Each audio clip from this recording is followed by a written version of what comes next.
Everyone's online? Shall we begin? All right. Let's all bring our palms together then to make our heartfelt veneration to the Lord Buddha.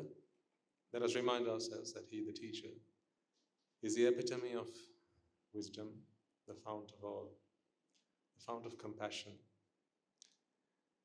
And this is not a mere token of our respect or a mark of our obeisance, but this is a pledge of our allegiance to the Buddha, which represents the ultimate destination of happiness, the Dhamma, which represents the path, which is the truth, and the Sangha, which represents our practice, that we must all undertake by ourselves. And it is for that purpose we are here today, to help us progress on that path by understanding the truth so that we can reach the ultimate destination of Nibbāna. This is our venture. This is our commitment. With that in mind, let us chant the Namaskara. We will seek refuge in the Noble Triple Gem, having now understood what they mean, and then we will observe the precepts which will serve us on our path to liberation, to keep us virtuous and to remind us of the evils and their consequences. We will then invite the countless sentient beings out there who deserve this just as much as you and I, as they have been those who have been with us in this countless eons, endless journey of samsara, being by our side, helping us, guiding us, supporting us, parenting us, teaching us, and so on. This is our opportunity to pay our debt of gratitude. So with that in mind, we will invite them to join us, witness this meritorious deed, and rejoice in this wonderful occasion. So to begin and commence with the sermon, let us chant the Namaskara and make start with today's proceeding. Namo tassa bhagavato arahato samma sambuddhassa. Namo tassa bhagavato arahato samma sambuddhassa. Namo tassa bhagavato arahato samma sambuddhassa. I think it's quite appropriate if we start today's sermon by rejoicing in all the merits that we earned last week.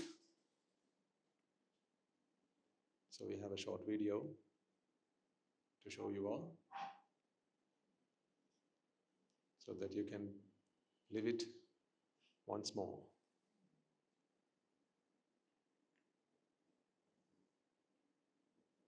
There may be those who were there, here today. There may be those here today who weren't there yet, that week. This 150, when it comes to age, we just say age is just a number, right?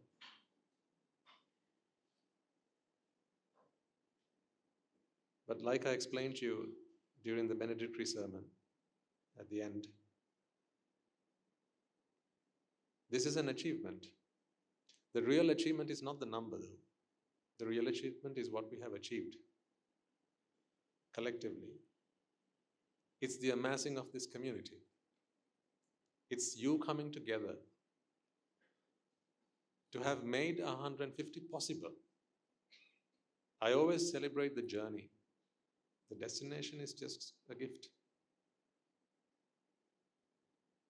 What is more difficult, to study and face the exam or to get the result? Which one's more difficult? It's to study for the exam, right? You don't have to do anything for the result. They give that for free. But the exam, studying for it, working hard, staying up late, all that requires hard work, diligence, focus. That's what yields the results. So the 150th is no big deal to me. But what is quite a big deal to me is that you have made it possible. You have worked as a team.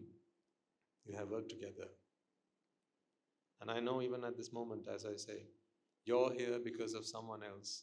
This rings very true for many of you. You're here because of someone else. The same can be said about the Anagarika Mahatmyas at the monastery, who were there last week, and the Anagarika Mahatmas who were at the monastery. They will also have the same to say. They're there because someone brought them along. I want you to rejoice in this moment, in that context. Let's rejoice in the fact that there were people there who cared enough to bring us along to this party. Usually you're very happy and excited when people invite you to a party. But what's there at the end of it? You've danced, had something to eat, sang a few songs. People tolerated you by listening to it. And if you're lucky, they smiled and they laughed and they clapped, which was you thought was an encore, but it was kind of an invitation to get back to your seat. But the long and the short of it is, all those parties never really got you anywhere. But what about this party? This is a very special kind of party. This is the party to end all parties. Is it not? Yeah. This is the party that will end all parties. So it is that party that we celebrate. Just think about all the goodness that is possible because the Sambuddhasasana still prevails. You are able to invite the Mahasangha. They were able to become the Mahasangha. You know, each of them had a story. And they have come here and shared with you their stories. Each of those monks that were there today, on that day, yesterday, last week, each one of them has come before you, precepted you, shared with you their story. How the Sasana made an impact on their lives. How they were one person for one part of their life, one half of their life, and then the Dhamma transformed them. And then they changed beyond their own imaginations. They changed beyond anything that they thought was possible. That is all because of the Sasana. See what the Sasana has done to people, to us, to me, to these young men and women. What were just meant to be meaningless lives, living just because they were born, because death was not an option. There was not going to be a point in choosing death because you'd have to just be reset, start again. Now they have found purpose, ladies and gentlemen. Because of the Sasana, you were able to invite them here. Because of the Sasana, we have a Guru Thero. Because of the Sasana, you heard the sermon. Because of the Sasana, we have had 150 sermons. These are not musicals. These weren't dramas. These weren't some theatrical performances. These were liberating sermons, weren't they? Life-transforming sermons. These were the reasons why your life became manageable, livable. How you turned out to become a blessing when you were a curse to society, to your family. The Sasana was the reason today you're able to console yourselves, placate yourselves, make yourselves feel content. You are a very difficult person to satisfy. Let's be honest. You know you are. You know you were at least. A very difficult individual to satisfy. People had to do all sorts of things to satisfy you.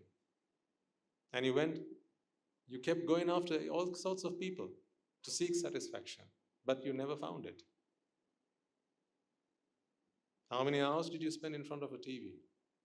How many hours did you spend with a smartphone on your hand or in your hand, just doom scrolling, doing it for no reason but can't put it down either. Think of the number of hours, days, weeks, months, and years, ladies and gentlemen.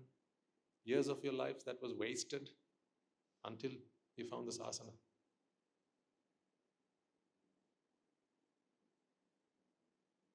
Reflect. Because that is what we are celebrating. That is what that video is about.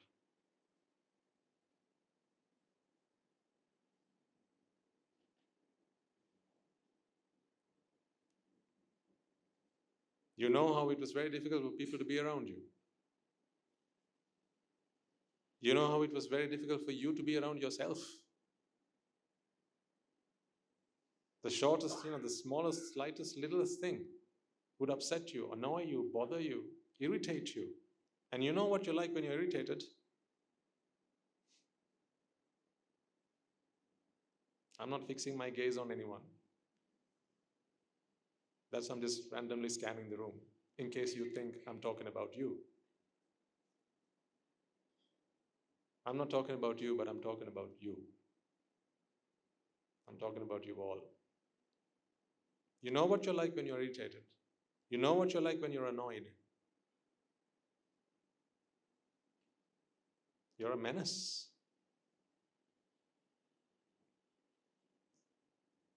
And the person who suffers the most is you. That is the pity.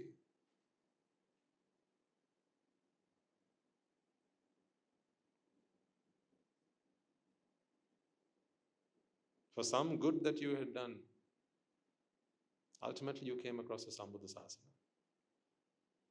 The Sambuddha-sasana is your savior, not the Buddha. The Sambuddha-sasana is your savior. It is the Sambuddha-sasana that saved the Buddha himself. He was saved by the Sambuddha-sasana. He himself was saved by the Sambuddha-sasana, and then he lived the remaining years of his life sharing with us, teaching us what the Sambuddha-sasana is all about and how we can all benefit in the sasana. That is why the words, "May long live the Sri Sambuddha-sasana," should be heard.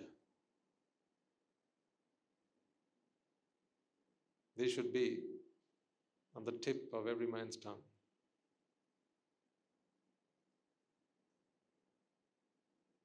It should also resonate in his heart.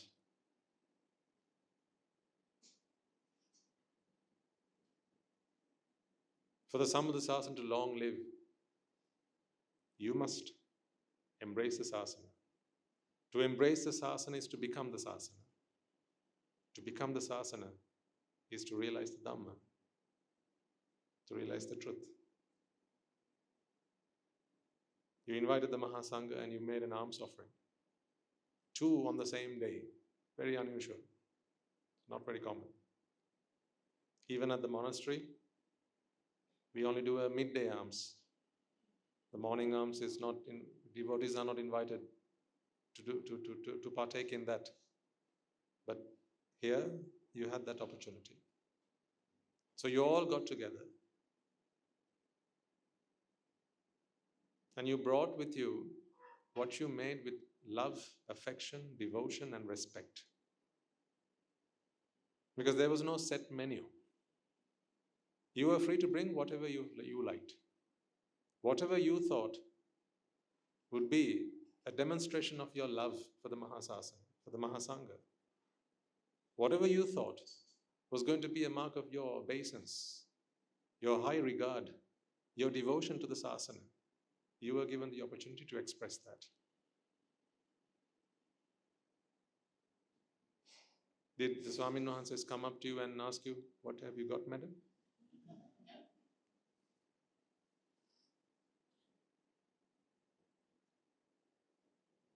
It all went into the alms bowls, and then it all went into one big container.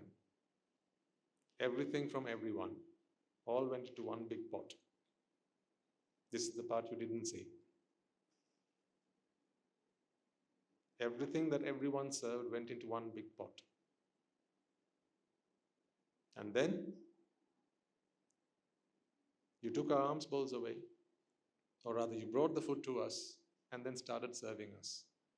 We looked at our alms bowls, eyes in the alms bowl, just to see whether it was enough quantity. When the quantity was right, we said, that's enough. Not when the color was right, not when the smell was right, not when the taste was right, but when the quantity was right. Because you were serving us energy. And energy is what we need. Energy can be measured in kilos. Did you know that?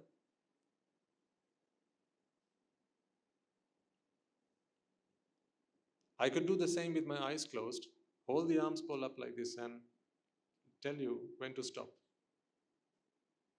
Because it wouldn't matter what goes into it. As long as you can assure me that it is something edible, it is not harmful, if you can assure me of that, then it doesn't matter what goes into it.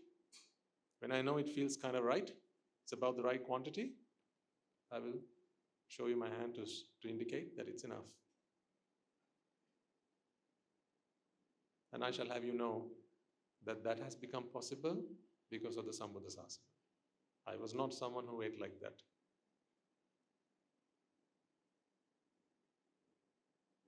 As Guru Handru said, food used to eat me. Today I eat my food.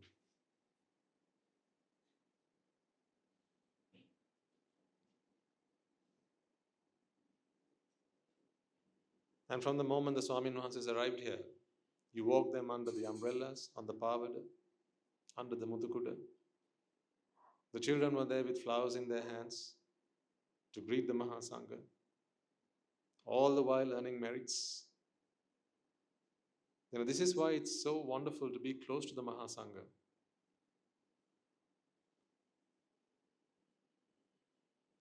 Not everyone has that opportunity. Trust me, not everyone has that opportunity. Think about your friends, your family, who migrated because they thought the grass was greener on the other side of the ocean. Now they hardly get to see a member of the Sangha. Therefore, no alms givings, no pirit, no offerings, no invitations, no pirit nul, nothing. No red robes, no saffron robes, nothing. No counsel, no guidance, no advice, no checking whether what you think is right. Then you are just unto yourself. What you think is right, you do. I think of the Mahasangha as life teachers. That is how I understand the Mahasangha. Teachers of life. How to live life. A maths teacher teaches you how to work your sums. A science teacher teaches you how to balance your chemical formulae. A physics teacher teaches you how to work out the physical properties of the world in which we live. But the Mahasangha teaches you how to live. Because that's what you have to do until you're dead. Live, and live right. Without a teacher, you won't live right.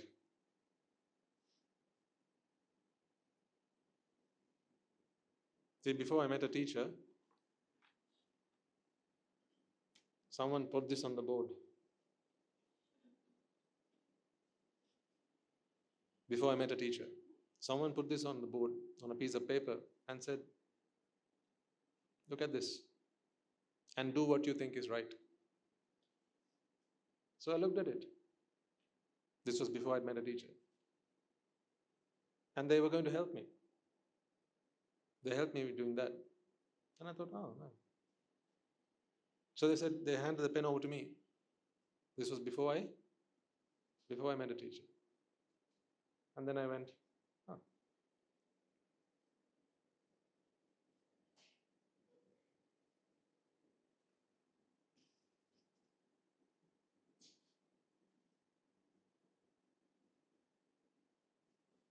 Nice, right?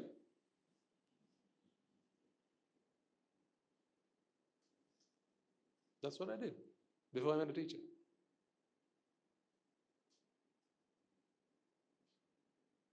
So the person who gave me this and saw me doing this realized something. He realized that I needed a teacher. So he said, no, Putta. That's not what you do. Not here. I couldn't understand.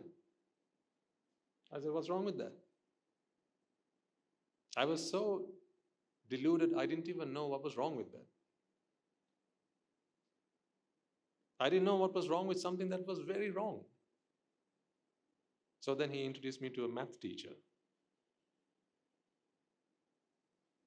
And after a few lessons with my math teacher, I realized what was wrong. So not only did I erase this,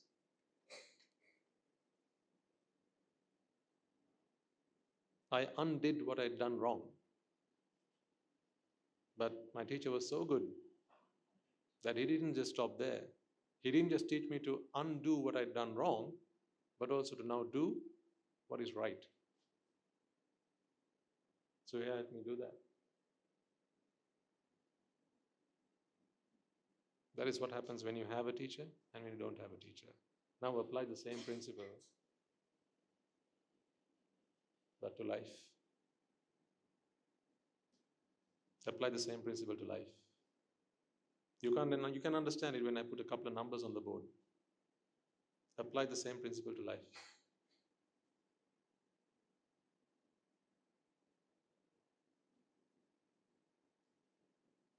The Mahasangha are our life teachers.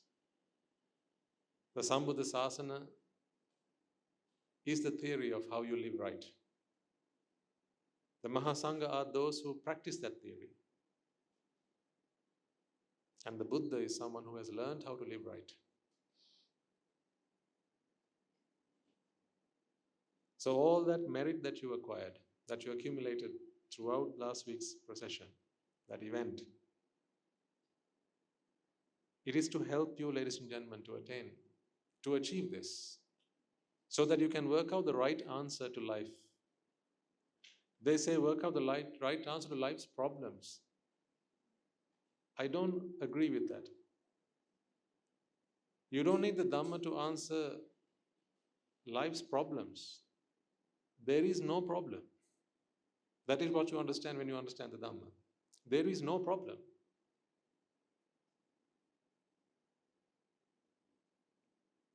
I want you to distinguish the difference between these two things.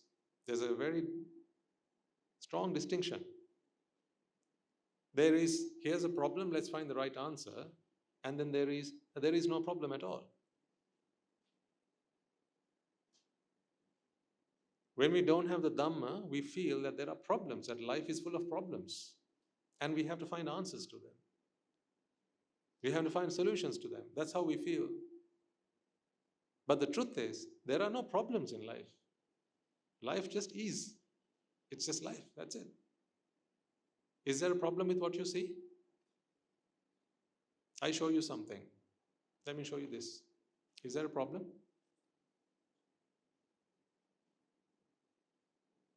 But if this was a color that you didn't like, now there'd be a problem. If this was a color that you didn't like, there would be a problem. And if you had a favorite color, there would still be a problem because you would want to see that color. So then you have a problem. But is there a real problem out here? Is there a problem with this fan?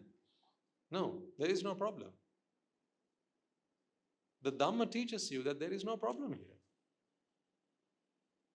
That is what the Dhamma teaches you. It's not here to help you solve your problems. It's here to help you understand that there are no problems. Do you understand the difference?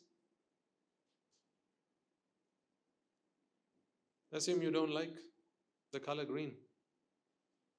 Let's assume you don't like the color green. Now we have a problem. The moment I hold this up in my hand, we have a problem, don't we? What is the problem? The problem is that you're seeing the color green. That is the problem. That is what you feel the problem is.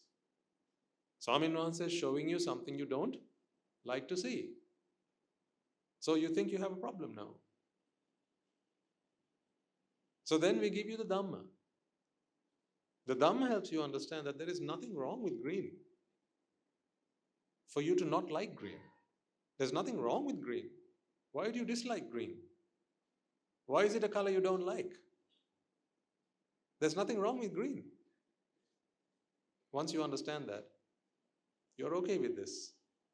This is the same green that I showed you a moment ago. What's changed then?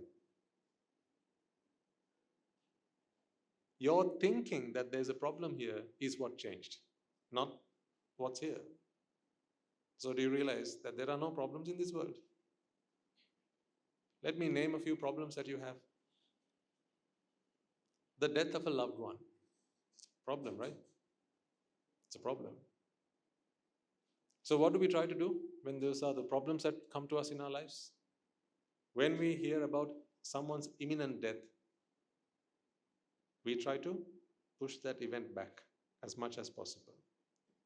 We try to extend their lives so that they can live longer, not for their benefit, but because their loss is going to mean a great loss to us. I mean, if we really cared about their lives, why don't we just go healing everyone in the world? There are many people who are on the verge of death, but we frankly don't care about most of them, if not all of them. There are only those people who we care about, those people who are close to us, those people who we consider our friends and family, we care about. So for them, we want to get the best treatment so that we can extend their lives. Why? Where's the problem? Their death is not the problem. See how you fool yourselves? By saying that that is the problem. Death is not the problem. Their death is not the problem. But their loss, as in their passing away, is a problem to me. That's why I want to do something about it. But once you understand the Dhamma, now you learn to be okay with that. See, the Dhamma helps you to be okay with anything. Meaning, there were no problems out there in the first place. So the Dhamma is not here to help us solve life's problems. What is it here for then? To help us realize that there are no problems to solve in the first place. Do you understand that this is a complete flip in the way that we look at life? It is because of the sasana we are able to come to this understanding, ladies and gentlemen. You have come to this liberating realization because of the sasana. Otherwise, think about how you lived your lives. Today it has become very common. It's a very regular thing for you to invite the Swaminathan. Every week you meet a Swaminathan now. Not one, but two. Sometimes, some days even three. See, this has become a weekly occurrence now, hasn't it? Just go back a few years before you came across a sasana. How often did you meet a Swaminathan? How often did you offer a Swaminathan a gilampasa, a cup of water, some alms food? How often did you do that? Once every? It's called blue moon. Once a month. That's why they're called blue moons. Once a month, if you were lucky. But let's be honest, not all of you went to the temple once a month. Some of you might not have even stepped foot into a temple. Because you thought that was an optional thing. Because that was religion. Religion is optional. Merit making is optional, but money making? That's mandatory. It's compulsory. That has to happen. And I understand why. Because without money, you can't live. Without money, you can't live. Or so they say. I don't have any money, but I live. But your philosophy is, without money, you can't live. But then we will quickly remind me, Swaminathan, yes, you don't have money, but we are the one who give you money.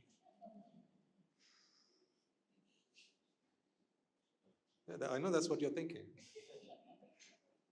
So show us how you're going to live without us, Swaminathan said.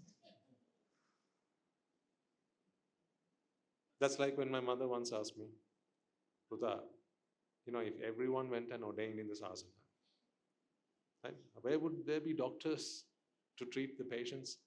Who would run the hospitals? Who would run the buses? Who would run the schools? Who would do the teaching? Who would run the country? Where would be the bankers? Where would people put their money? If everyone went and ordained? A question she asked me a long, long, long time ago. She doesn't ask me such silly questions now. My reply to her was, Amma, I will answer that question the day that the sun rises in the west. Because the probability of what you're suggesting is just the same. Because this is a very hypothetical question. Never in the world will everyone, every man, every woman would want to go and ordain in this asana. Not just because they don't have the need to go to this asana, but also because they don't have enough merits to go to this asana. Just because this asana is there doesn't mean you're going to get onto it. You have to have merits for that. So not everyone in the world has enough merits to come into this asana, even if the Sambuddhasana is thriving. See, when the Buddha was around, did every man go and become a monk? The Buddha was there, for heaven's sake, the Buddha.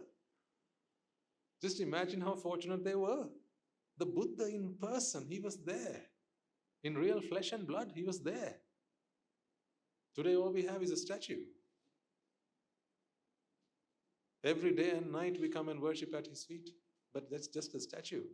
But 2,500 years ago, he was there in person. Did every man go and ordain?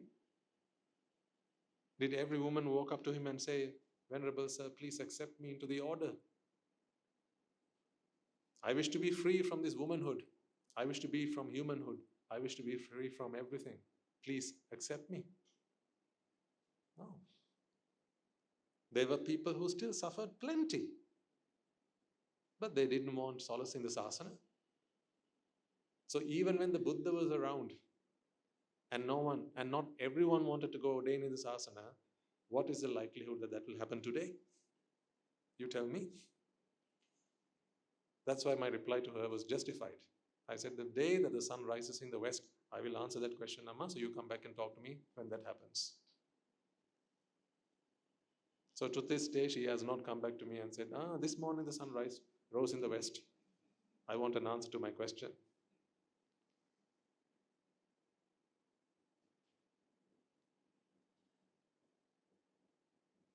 See, to come into the order requires a very special alignment of stars. It doesn't happen for everyone, and it doesn't happen every day for everyone either. Even for those who do, it doesn't happen every day. It requires a tremendous amounts of merits. Tremendous amounts of merit. So we do these occasions, these events, so that you can earn these merits. That's why this is not just a sermon. That's why we encourage this community to work together, to do merit together, to share with one another. I know the work that you put in to do all this deco, to do this, to do that, to do the patkara, to do the pavada, to do the flower decorations and all that. I encourage that because it's all going to help you, ladies and gentlemen. This is fuel for the journey ahead. Maybe in this sasana, maybe in the Maitri Buddha sasana. I don't know which sasana you're going to attain your arahathood is in, but it'll happen in one sasana or the other. It has to. It has to. There's only one exit. There's only one exit from samsara, and that is in a sasana, in a Sambuddha sasana. If it's not in this sasana, it has to be in the next sasana. We only have another 2,000 or odd years left in this sasana. Once this is done, now you have to wait until the next sasana comes along. And the time between two sasanas is not a few years. is usually expressed in eons, not years.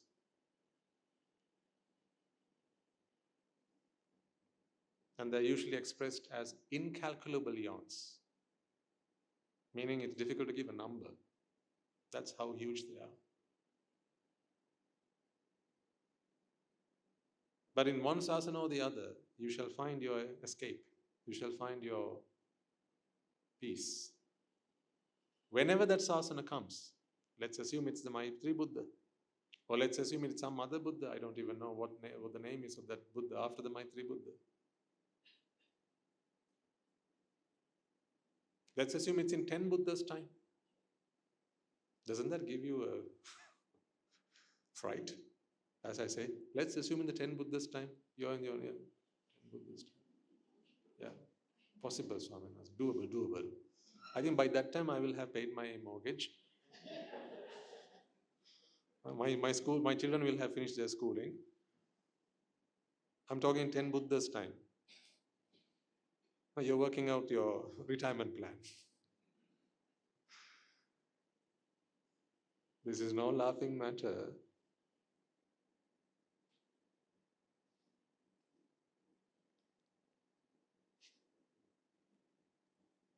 This is no laughing matter.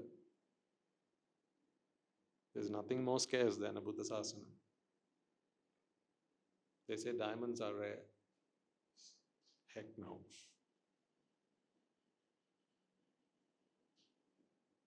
Sasanas are rare. In comparison to a sasana, every rock you see outside is a diamond. Just to give you an idea of the sasana scarcity, every rock, every pebble, every grain of sand you see outside is a diamond. How often do you see diamonds every day? Seldom, right? Very hard. Barely do you see a diamond because they are considered to be very rare.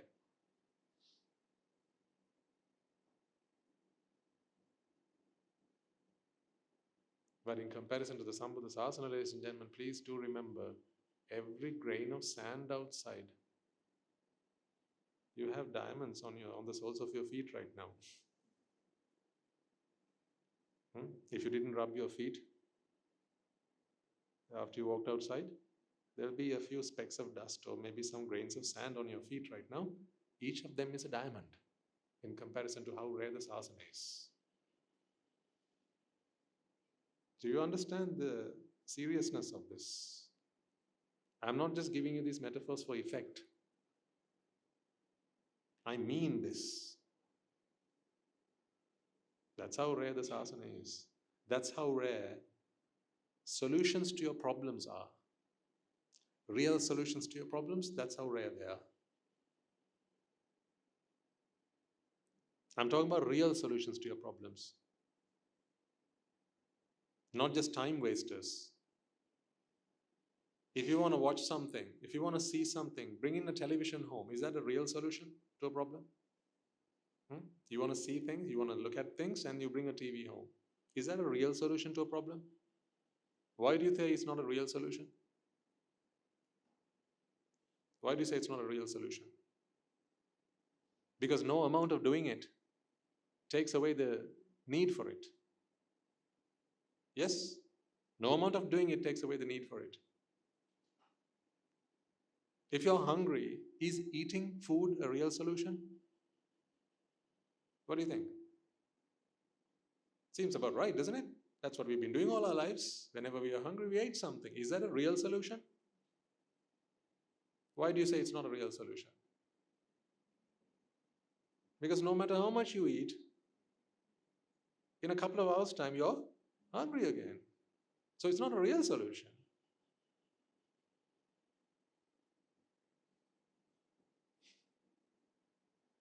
Then, if you want to listen to something nice, if you want to please your ears, and you switch on your favorite radio station, is that a real solution? You buy the records, you download your music, you get a hi-fi system, surround sound. How's that? And then you play your music Or you get the finest headsets, the most expensive type. They have the finest quality music production, and you put them on. It gives you an immersive experience. You know what I'm talking about, right? The immersive experience. You got to emphasize that. The immersive experience. That one I'm talking about.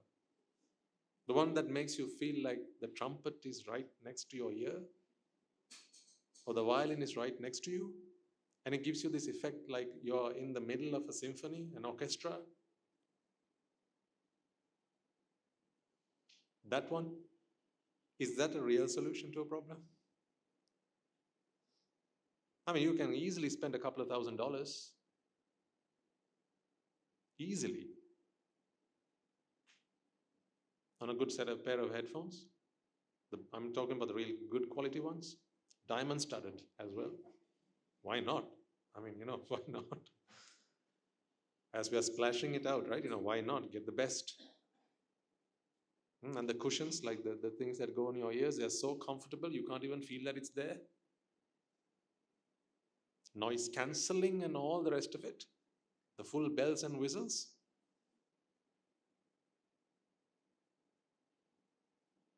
I ask you, is that a real solution? Why not? You know the answer. Why not? Because no matter how many times you do it, it never takes away the need for more. No matter how many times you do it, you feel empty. Is it not just like this?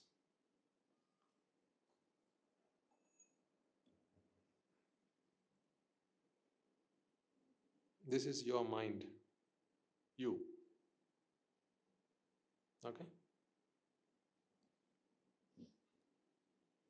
And this, sorry, am I holding it right? I have to ask you, right? No, if I held it like this, that's not how you hold one of these, right? How? Like this. Yeah? Okay.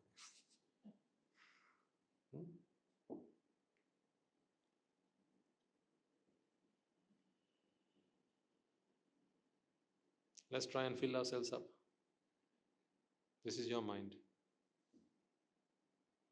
This is all the good stuff.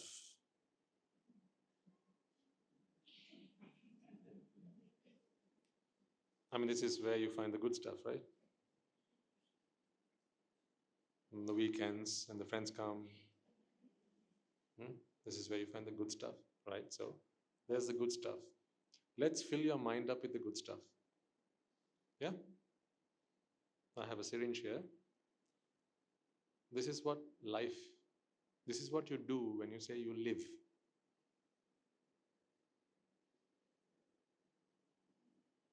Now I have a syringe full of the good stuff.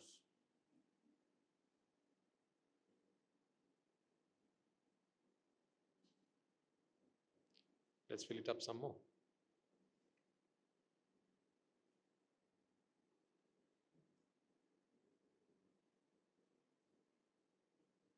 Shall we fill some more?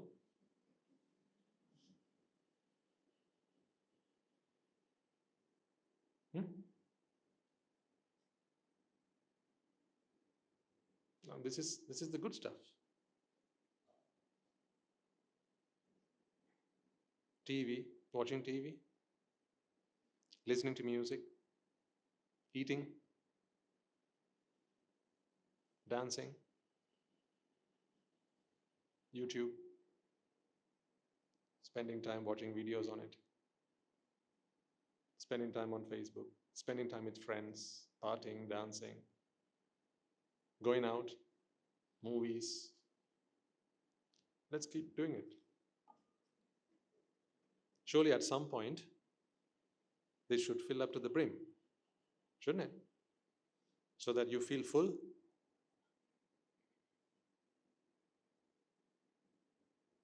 Why is this not filling up? Or maybe I haven't done it enough times. Maybe we have to do it for 50 years.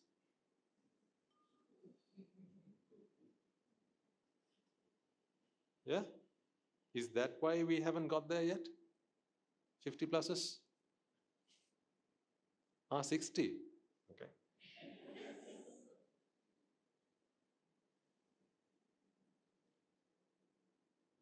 Why are you laughing? Why is this not filling up? Do you realize that no matter how many times I do this, I'm filling this up with something that would not remain here. I'm trying to fill this up with something that does not have the ability to fill and remain.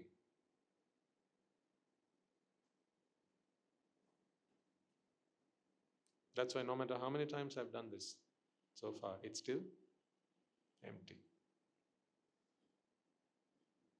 Just like your lives.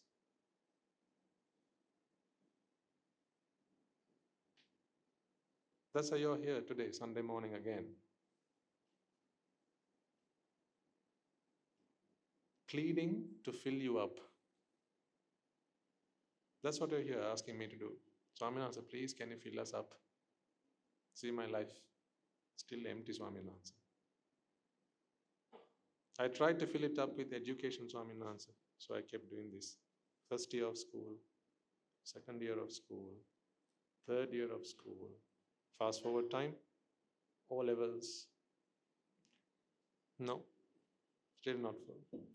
A levels. Then I thought it was a local curriculum that had the problem. So I went on and did Cambridge and Edexcel ones.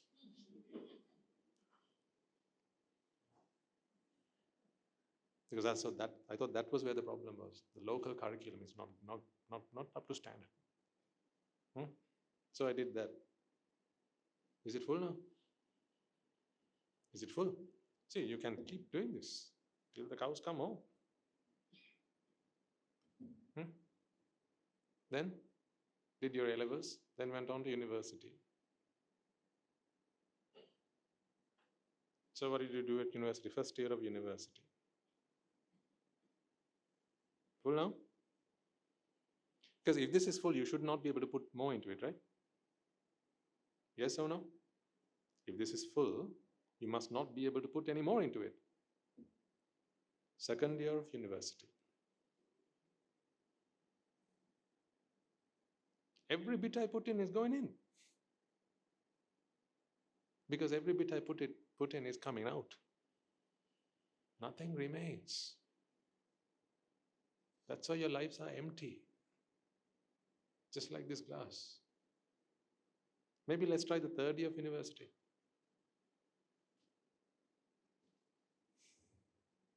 Let's do an honors degree.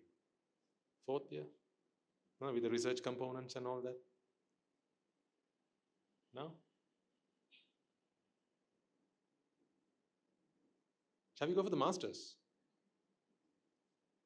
That will do it, won't it? Let's go for the masters. 2 of these. Here's the masters, yeah? Maybe another one just for extra assurance. Masters. Is it full now? Full? Still empty. That's why after you've done the masters, you want to do the next one. That's why you want to do the next one. Because you're still empty. See, 13 years of school, 13 long years of school, and you still feel empty. You think another few years will do it, will do the trick. So you start going to university. I did this, therefore I speak with experience. Trying to fill myself up, but always feeling empty.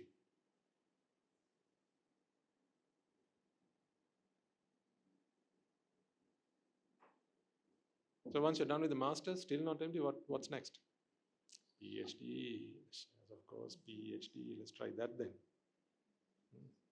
PhD. Cool. Have you not heard of people who've got multiple PhDs? Never come across people like that? They have multiple PhDs? Multiple permanent head damages?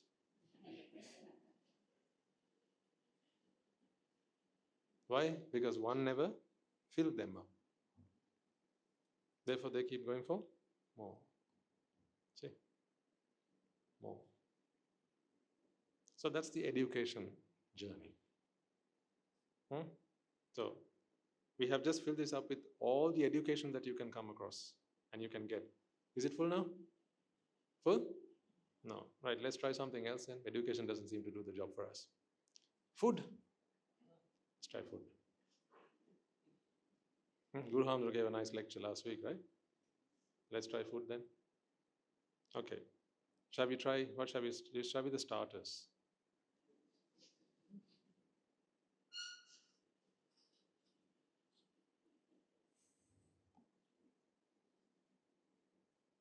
What do we get for starters? I can't remember those names now because we don't get starters anymore.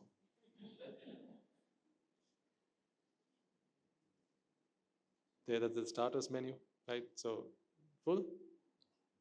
No. Then we go for the main course. Let's try different cuisines. Indian, Chinese, Mongolian, Japanese,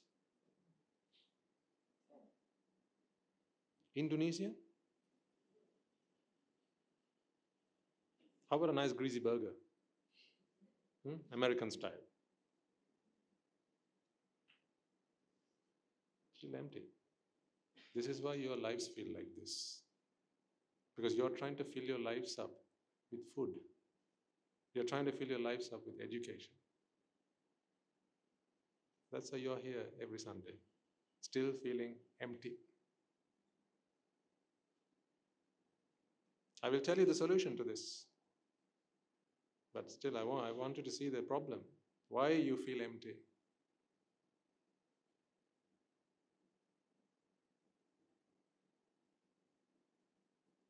Look, this is you I hold in my hand. This is your mind that is still empty and void. No matter how much you keep putting this stuff into it, there's always room for more because nothing really stuck.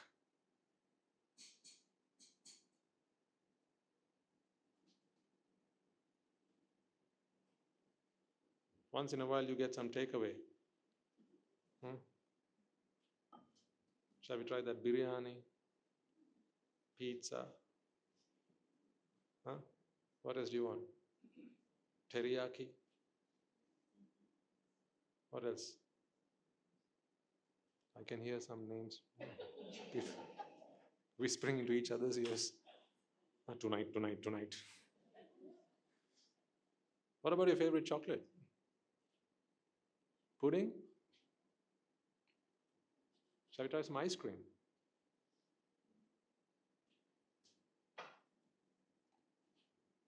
Still empty. Why do you... this is how you spend your life. This is what I mean by life. See, this is life. This process, this is life. Taking what you think is going to fill you up and putting it into your lives, into your minds. That is what life is about. When someone tells you there's a new movie, what do?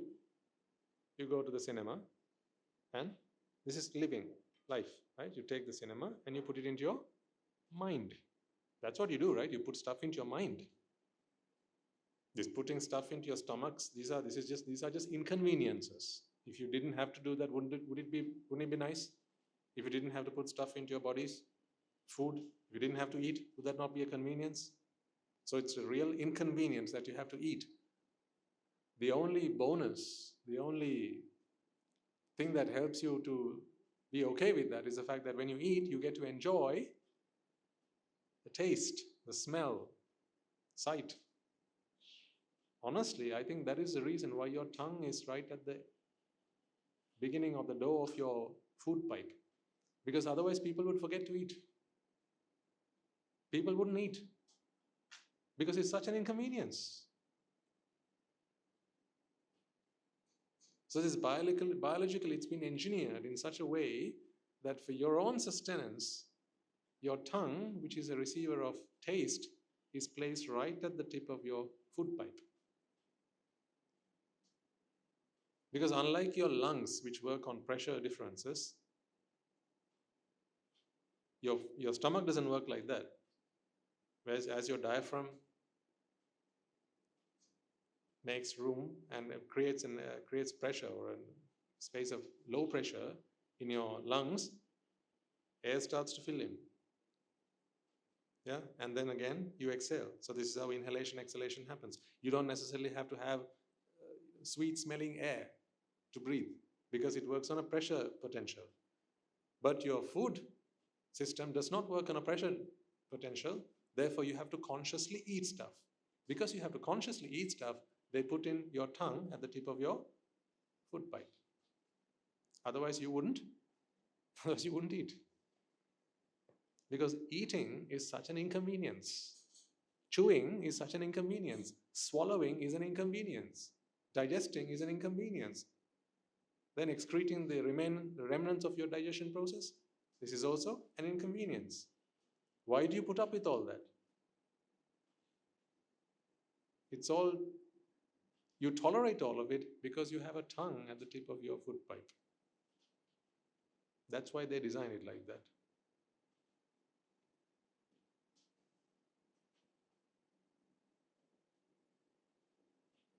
See, this is listening to music. This is eating for pleasure. This is eating because you're hungry. Still the same. Still the same. No difference whether you eat for pleasure or you eat for hunger. It's still the same. None of these are solutions to problems. Because nothing fills this. This is going on holiday. How many holidays have you been on by now? This place, that place, the other place, traveled around the world. Yeah? And now are you full? Do you feel satisfied now? Do you feel content? Now, why is that? Because you've been trying to fill it with something that doesn't stick. See, nothing remains. How many parties have you organized by now? Parties at home, lunches, dinners, brunches, tea parties, birthday parties, at home or in other venues, and you've invited your friends and all that. See, every time you did that, you did one of this. One of this. Are you full? This is why your lives feel empty. How do I know that your lives feel empty? Exactly. Because you're here. If you were full, would you come here? No, you're here because you want more. You're asking for more implies what? Everything that had been given until now never filled you. But isn't that what you spent the entirety of your life doing? See, this is living. Living is this process. 5 years, 10 years, 15 years, 20 years, 25, 30, 35, 40, 45, doing this.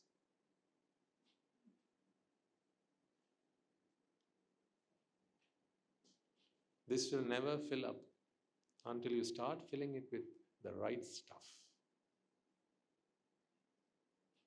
Shall I introduce to you the right stuff? You have to find it. You have to get it from the Buddha. The right stuff is discovered by the Buddha. And then he gives us the right stuff. Can you get us the right stuff?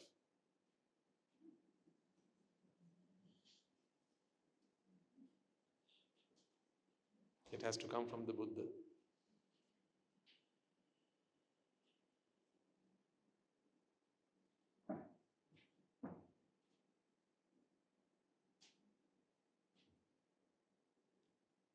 Is it?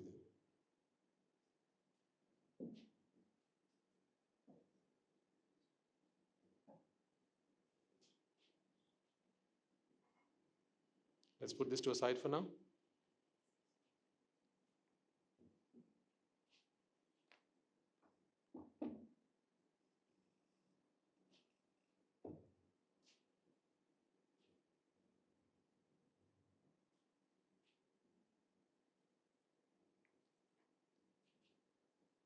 Let's see whether that is the right stuff. What are we going to do again? Live. Yeah, this is living. This is living. What is living? Taking stuff from the outside world and filling your what? Minds up with it. Okay, so all this time you were doing this. Sights, sounds, smell, taste, touch, and various combinations of the above. Now we are going to try filling ourselves up with something different, given to us by the Buddha. This is called the what? Dhamma. That's why it's Dhamma.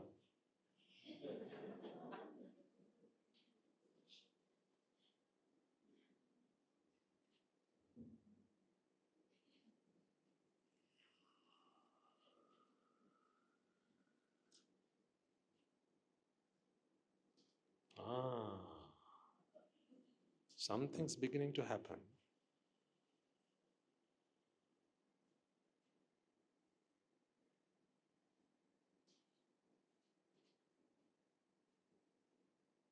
Did you notice? Something's beginning to happen.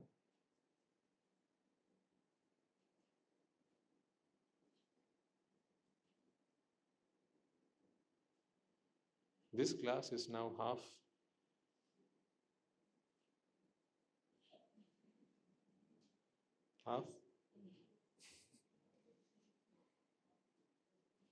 empty, half full. Maybe let's fill it up with the old stuff again. Because it's half full, right? So surely the remaining half must be easy to fill. We'll fill it up with the stuff we got before. Go back to the old stuff. It's already half full with the Dhamma, right? So the rest of it, now we are already halfway there. The rest of it will go back to the old stuff. Let's watch a few more movies. I mean, this is Sunday morning.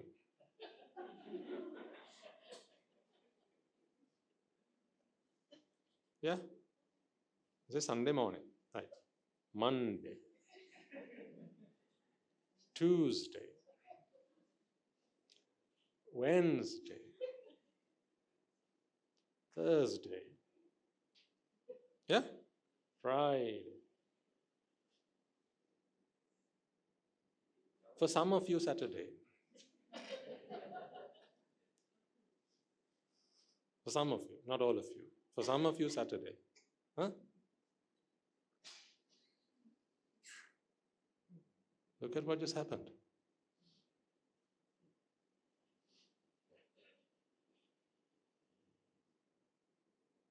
And then come back to Sunday.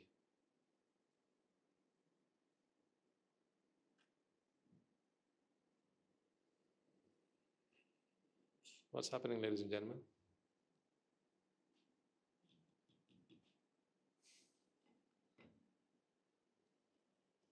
You tell me how you want to continue living your life.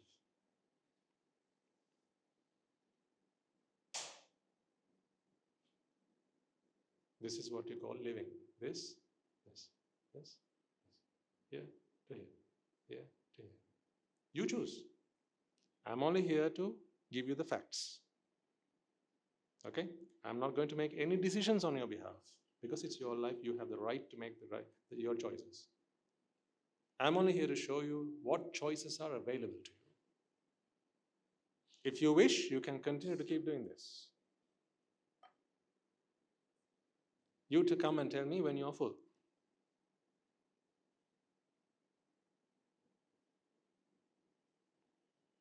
But you have been doing this for many, many years now. Decades.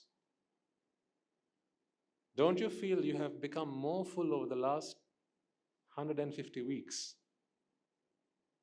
than you ever felt over the last 50 years, 15 years, 20 years, 30 years? Don't you feel you are more content now over the last 150 weeks than you have ever felt. Over the last 10 years, 15, 20, 25, 30 years. What's the difference? What's changed? You actually started filling your mind up with stuff that can fill you up. That is the difference. You have actually begun now to start, you have begun to fill yourselves up with something that can actually fill you up, that can really truthfully fill you up. Which of these two things is meaningful and which one is meaningless? I think the answer is obvious. This is merely effort, but no result. This one, whatever effort you put in, that much you get a result out of.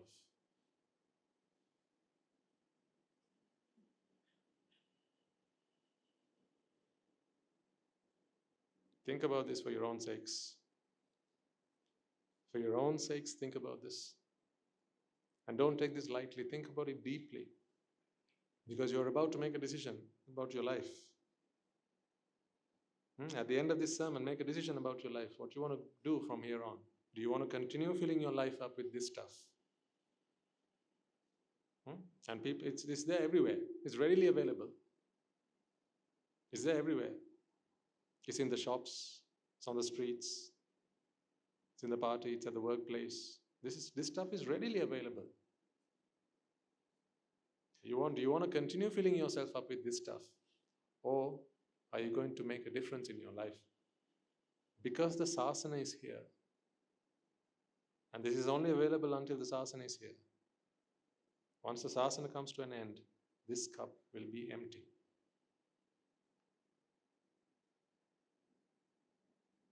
This will be empty. And once this is empty, this is no different to this.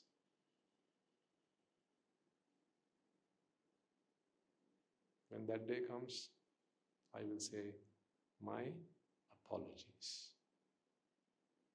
That's all I will tell you.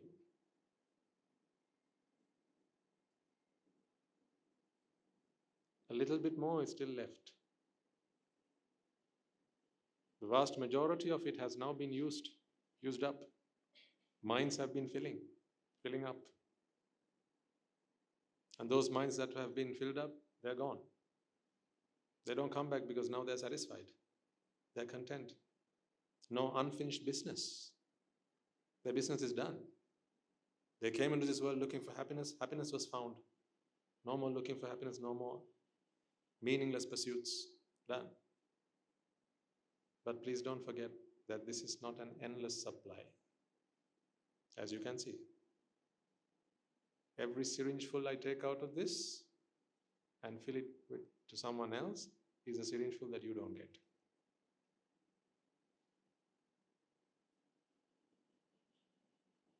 What are you waiting for? I can only see one reason you're waiting for. One thing you're waiting for, that is for this cup to be empty. That's what you're waiting for, right? For this to be empty.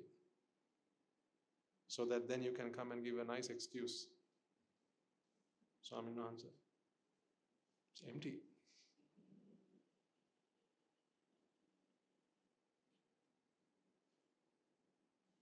See, even if this is half full, see, it's still not full.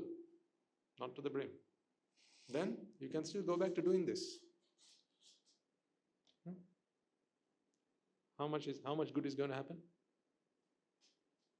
We have already filled it up to 90%. The remaining 10, if you go back to doing the old stuff, is it going to do it? Is it? No. So this is also good advice to those who have already embarked on the noble path. You consider yourselves dharmishta, Rajagiriyas. So if you are dharmishta, what you are suggesting to me is you have started filling this cup with the Dhamma. But you keep going back to the old stuff. The stuff that has no potential to fill you up. Because this is essenceless. Nothing substantial here. It has no ability to fill you up. Please understand this.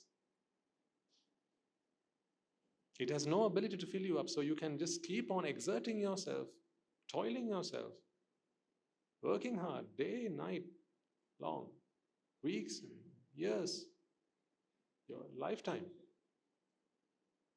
But you are not going to be filled. There are many of you who are past pensionable age. That many years of working because you wanted to fill yourself up with this stuff. Because you wanted to buy a car. You wanted to buy a nice car. First you bought the bicycle. Then you wanted to upgrade yourself, you went for a motorbike. Then that wasn't enough, you bought a three-wheeler. Not enough, you went for a car. Right? A small car. Then small car not enough, you went for a big car. Big car not enough, you went for a luxury car. Then one car not enough because your neighbors have a couple more. Right? You've got to keep up with your neighbors. Right? So you bought a couple more. Then that wasn't enough, then you bought a caravan. You need it, right? Trying to fill yourself up.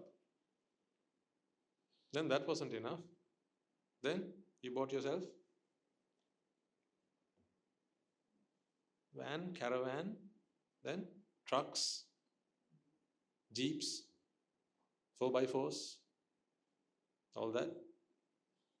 Then a jet and a yacht. Why not? I mean, one day you can fill yourself up with this.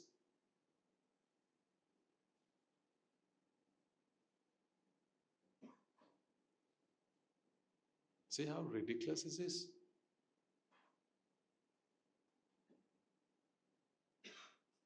I'm trying to paint a picture here. The picture that no one shows you, but you live it.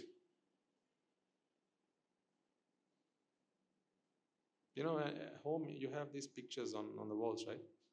Portraits and landscapes and all sorts, sceneries and things. You look at them because they are your pictures. When I look through the lens of Dhamma, your life is a picture. Just like those pictures you have hanging in your walls. Your entire life, that is a picture on a wall. And I look at it sometimes. I try to study it and I try to understand why it is that people continue doing what you're doing.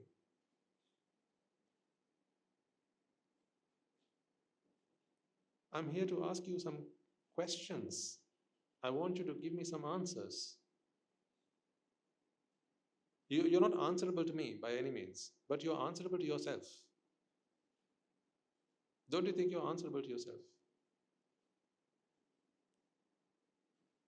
You're not answerable to me. You're not accountable to me, but you're accountable to yourself. Because you worked your socks off to earn yourselves this human life. It did not come for free. It was a result of many years, a lot of hard work, a lot of good merit making. That is how you earned your lives. Therefore, you're accountable. At the workplace, if your boss gives you some budget to go and spend on something, maybe do a project or something, right? Maybe a construction project or some other kind of event to plan and a project. At the end of that event, must you not submit a report, a financial report, a budget report? This is how much was given to me, this is how much I spent, and this is what remained. Or if you needed to get more money, this is why. You have to give your rationale. Don't you? Okay. So isn't life a project? What is the project of life?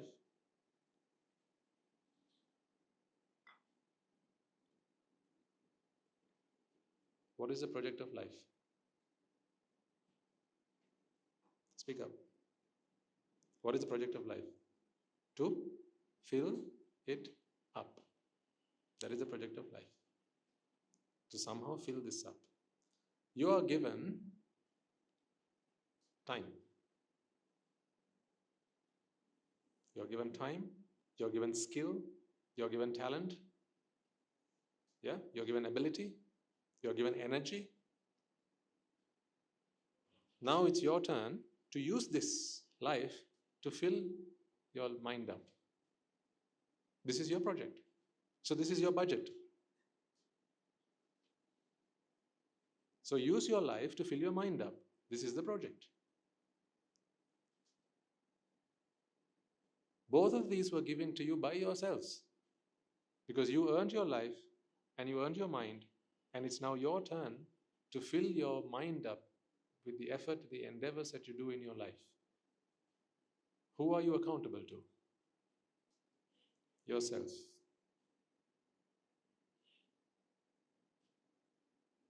Therefore, if you keep doing this,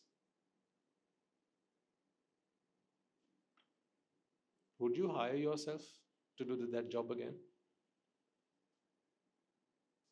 I mean, if you were a manager, would you hire yourself to do a project?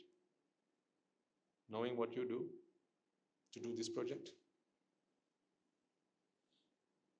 Honestly, I mean, think of it in real terms. If you were a manager looking to hire someone to run a project for you, right? And the project is very clear, fill this up with something substantial, and you give them some resources, and what they're doing is this.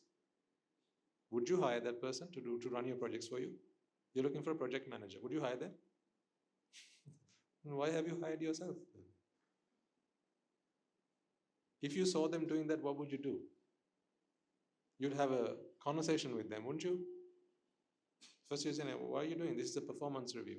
Why are you doing? Then you'd have a disciplinary review, and finally you would sack the fellow. Wouldn't you? If you were the manager, the hiring manager, you would. But look at what you're doing when you call yourselves, when you say you're living. You have a... That was just to wake you up. Excuse me. You have a project to do, which is to fill yourself up. This is your mind that you have to fill up. And you have been given life to do it within. But if you keep doing that, ladies and gentlemen, what is the point?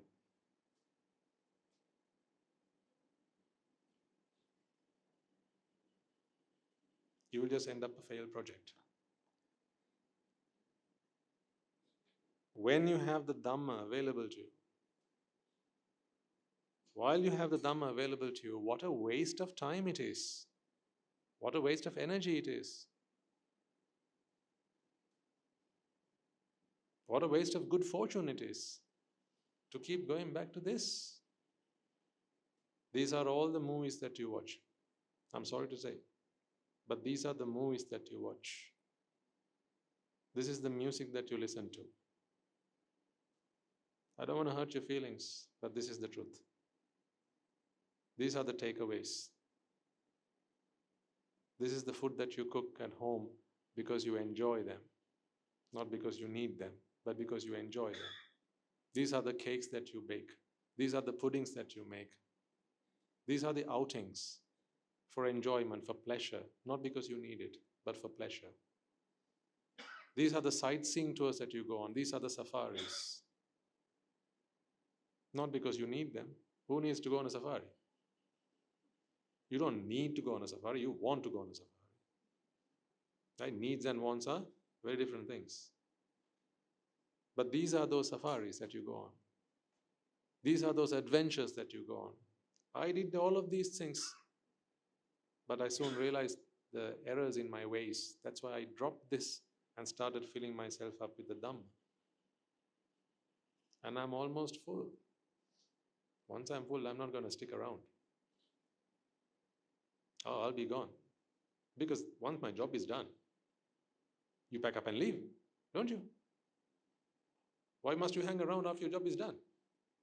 You're just taking up space. So you make space for the next person to come along, start filling themselves up, and you exit. So once my project is done, I'm not going to stick around.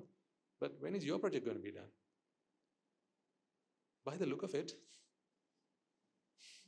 looks like never. You know, if you just did nothing, I'd be okay with that. Like, you know, you took this and you just put it to a side and just remain like, I would be okay with that.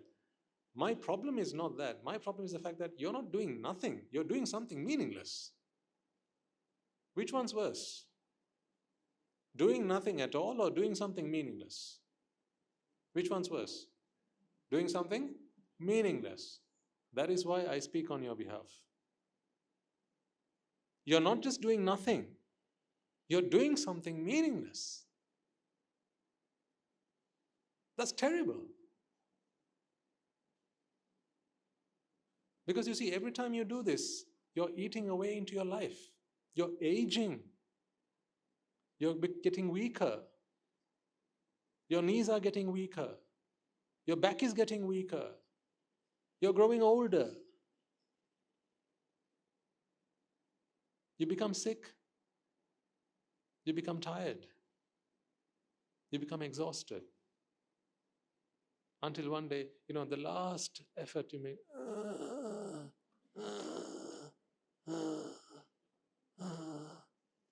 gasping for breath.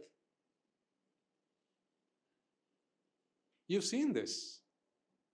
This is not just in the dramas, not just in the movies. You've seen this. You've been there when it happened to your mother. You were there when it happened to your grandmother. You saw how she was making that last effort in the hope that finally she was pulling up something substantial, something that was going to fill her up. And then she'd, that was it. Is that what you want for your lives? When the Dhamma is here,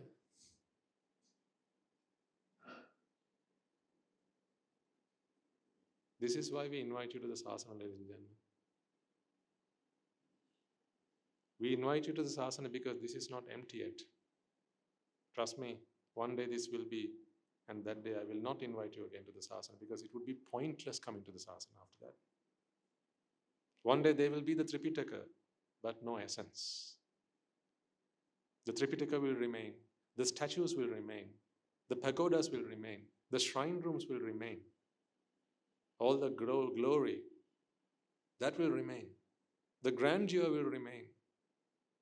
The ornaments will remain. The stone sculptures will remain. But no Sotapannas. No teachers. No bearers of the truth. Robe bearers will remain. Truth bearers will be gone.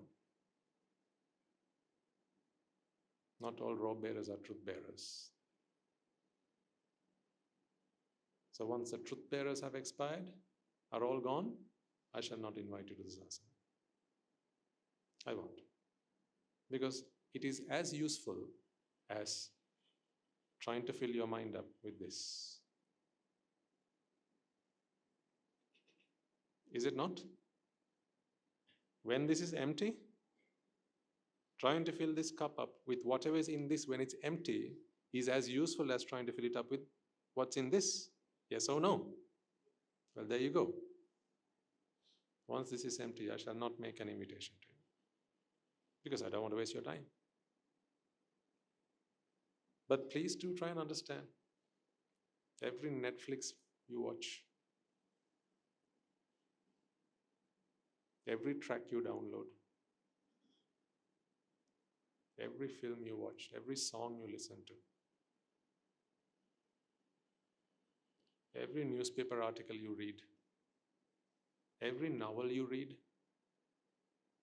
it's all this because it doesn't fill you up. What are you doing? When are you going to act with some accountability? Not to me. You're not answerable to me. Not to me. Not to the Buddha. That's the thing. If you are answerable to me, right, I could punish you. But you're answerable to yourself, so I can't punish you. Makes no sense to punish you. Why should I punish you when you're punishing yourself? Every trip you go on, every holiday you take, every Hawaii, every here, every there, all of it. Trying to fill yourself up with whatever is in this is the same thing. Every party, every song, every dance. To put it very short, very succinctly, every sight, sound, smell, taste, and touch that you try to experience to fill yourself up is utterly meaningless. That's why the Buddha says it is attayati, harayati, jigujjati. Sabba sankaresu attiyati harayati jigucchati. See, this is sankara. See, sabba sankara. All of sankara. Meaning, the actions you take. All sankara. If you want, you can think of it as abhisankara. All types of abhisankara. Abhisankara are the things that you do to try and fill yourself up with something that cannot do it. Why? I don't understand. Help me understand what it is you have understood. You be the teacher for me, please. You seem to understand something that I don't, so please help me understand it.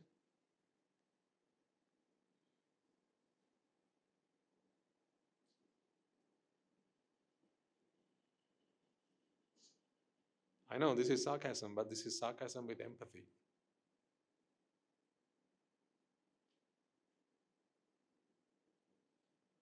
You have to come out of this. That is why we encourage you to do merits. That is why all of this is okay. I know you put in a lot of time into this. Usually I don't like people wasting time. You can ask our monks at the monastery. I'm strongly against time wasting because time is our only resource. It's the only thing we have. And it's the only thing we don't have, both at the same time. But this is okay. When we get out of the office to walk up to the lift, you pull up the umbrella.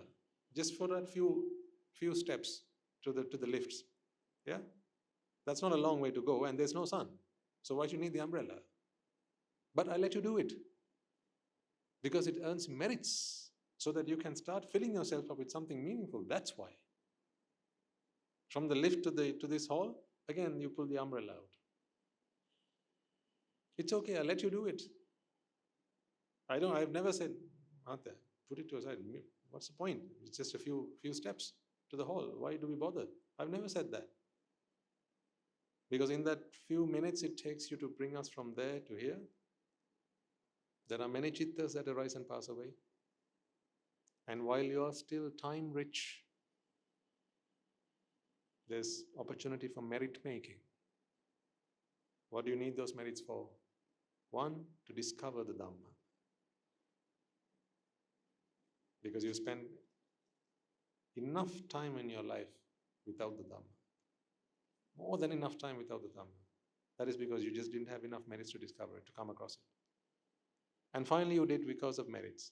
And then what you need to do is to use that Dhamma to fill yourself up. So see, this consumes merit. This one. To do that, it takes merit.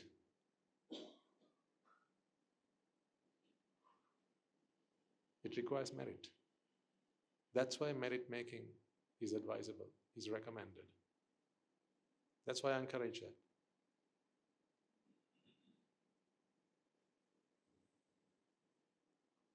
But you have to start taking some serious decisions about your life. None of you are too old for the sasana. You may be too old to become an anagarika. You might be too old to become an anagarika, but you're not too old to enter the sasana. The sasana is the practice of the noble path. 150 weeks, ladies and gentlemen, you have taken my time. 2 or 3 hours here, 2 hours to get here, 2 hours to get back. All that time, you have to pay for. Okay? At least 1.5 hours to get here. If there's traffic or something, then it takes about 2. Let's say 1.5, just to be, to be okay, to play by your side. 1.5. 1.5. Either way, that's 3 hours. 3 hours here. 3 and 3, 6. 6 hours of my week you have been taking for the last 150 weeks.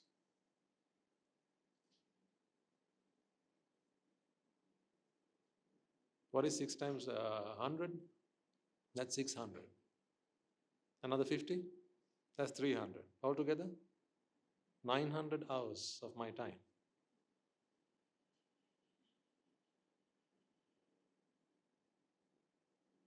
Divide that by 24 and work out how many days of my life you have taken.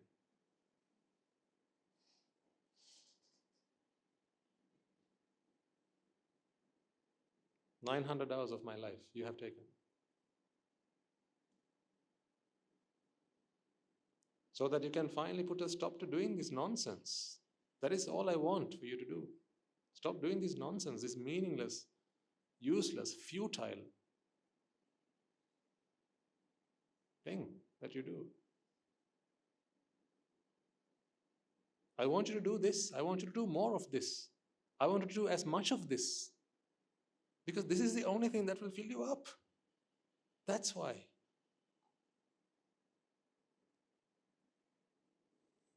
Remember, every child you had,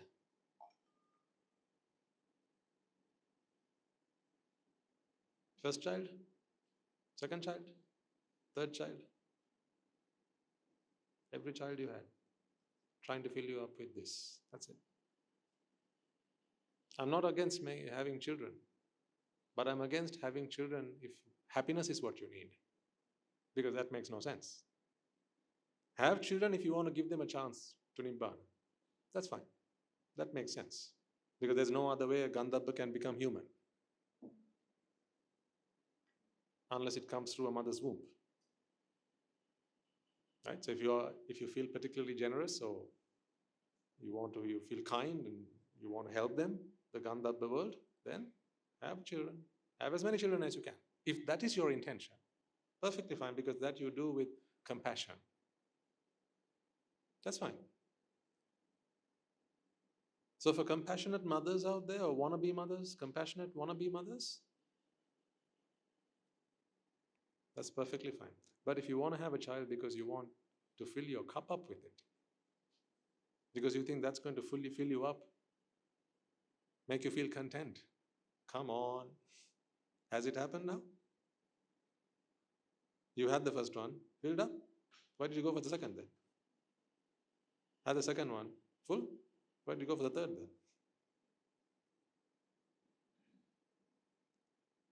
Do you understand on whose behalf I'm speaking here? Whose? Global population. Whose friend am I ask you? Whose? Yours? No, ladies and gentlemen. I'm your friend. Individually, I'm your friend. I don't even want this community if individually you don't benefit from it. I don't want this community. If you don't benefit from this individually, let's not have this community. Let's disperse, go home. Because otherwise it just becomes another party. And there are plenty of parties to go to every weekend. This has to be the party that ends all parties. So I speak on your behalf individually. But you're listening to it together. Fair enough. But I'm speaking to you individually. How many more years of this do you want to do? What are you waiting for now? For your hair to go grey? For your knees to give in? Are you waiting for the day you can't get out of bed alone? Are you waiting for the day you need a walking stick or a Zimmer frame?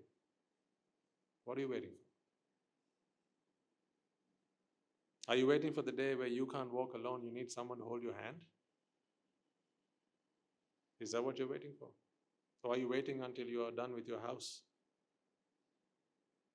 Got that next promotion?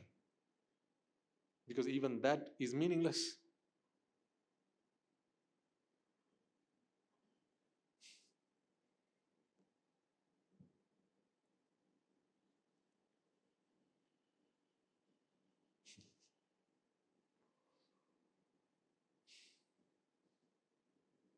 You look so weary.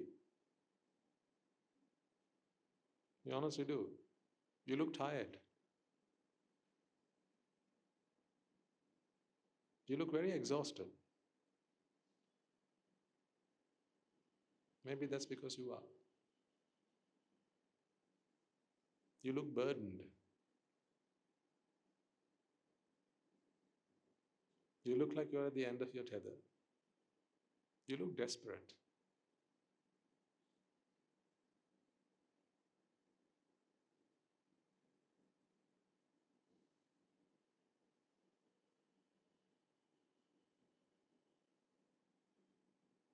Don't take me the wrong way, but I feel really sorry about the lay lifestyle. The purpose of a lay life.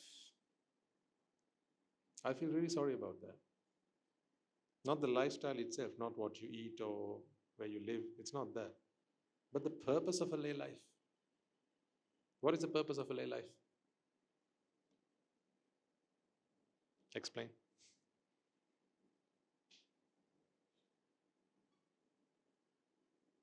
What is the purpose of a lay life? Try and fill this up with whatever is in this. What is the purpose of a noble life? To fill this up with what is in this. This is the Dhamma.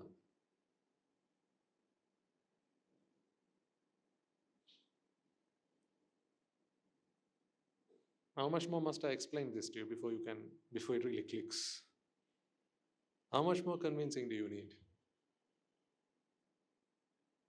Why do you still think sending your children abroad to get the best education possible is the answer to their problem?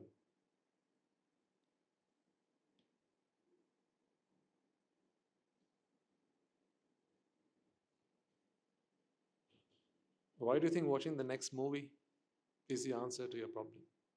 Why do you think getting them the latest gadgets, the latest computers, the latest devices, that is the answer to the problem? Why do you think that is the solution? Why do you think when the next promotion comes along, you'll be happy?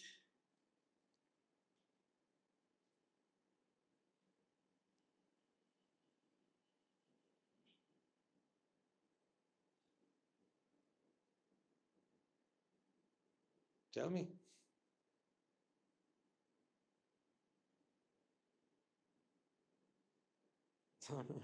Well, let's do something easier. Shall we just empty this into this? Huh? Instead of going syringe full, let's do the entire cup. Right?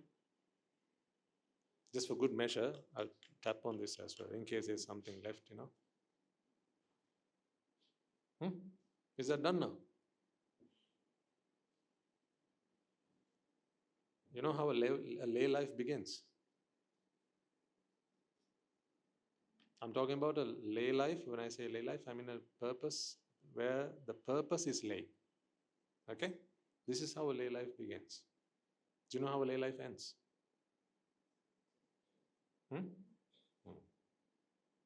You're looking at it.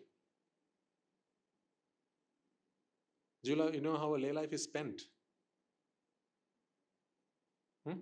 You're looking at it again. So beginning, middle, and end. This. Empty.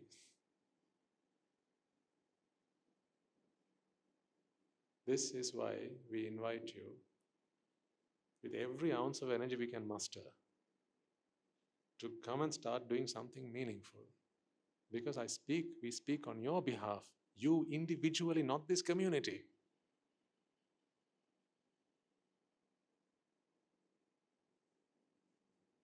I don't care whether you're black or white. I don't care whether you're rich or poor, man or woman. I don't care whether you're a child or adult. You have been born with one of these, a mind. You were born because when you died, it was empty. In your previous life, you died empty. That's why you've come back again to complete your unfinished business, to fill yourself up. That's why you've come back again. So now we must do something meaningful, otherwise you'll have to come back again. And you want to know how to end samsara. You want to get out of this samsaric journey, but you keep trying to fill this up with this. How can that ever happen? This has to be filled with the Dhamma.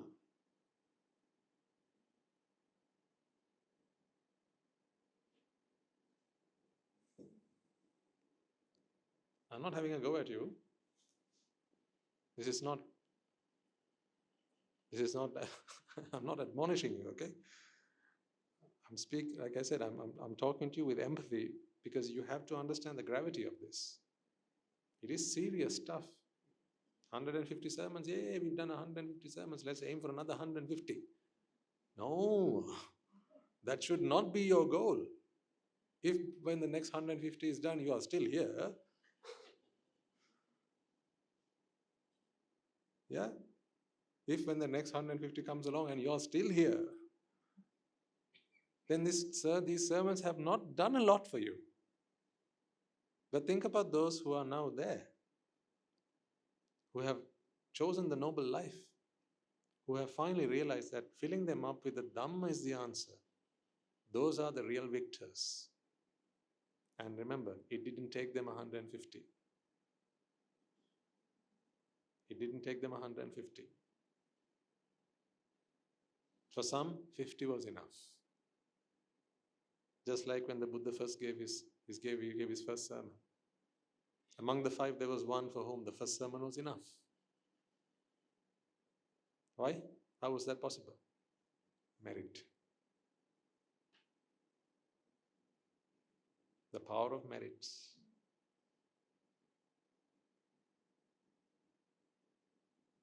None of you are too old. None of you are too young.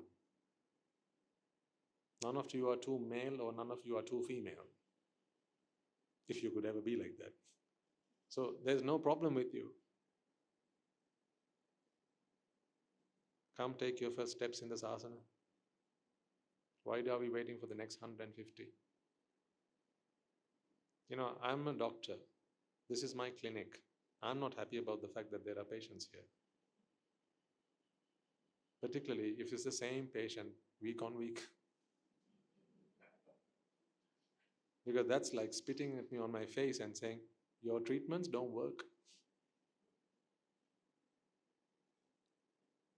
I can't be delighted about the fact that my patients keep coming back to me week on week. How can I be delighted if I were the doctor?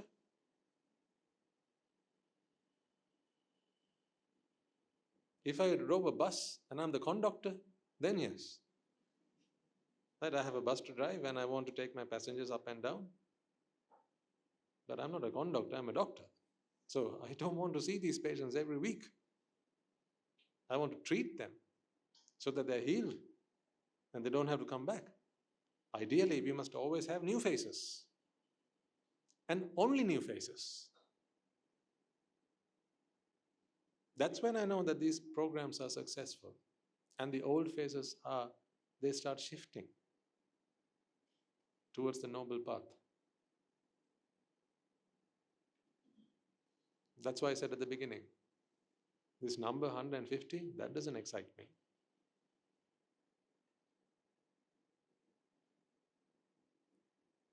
As a matter of fact, I could tell myself, 150 unsuccessful sermons. Yay.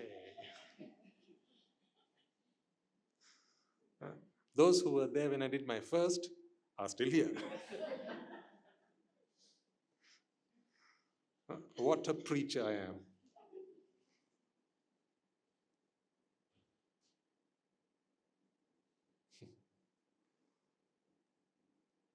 If I had a title, I'd be stripped of it by now. Don't you think so?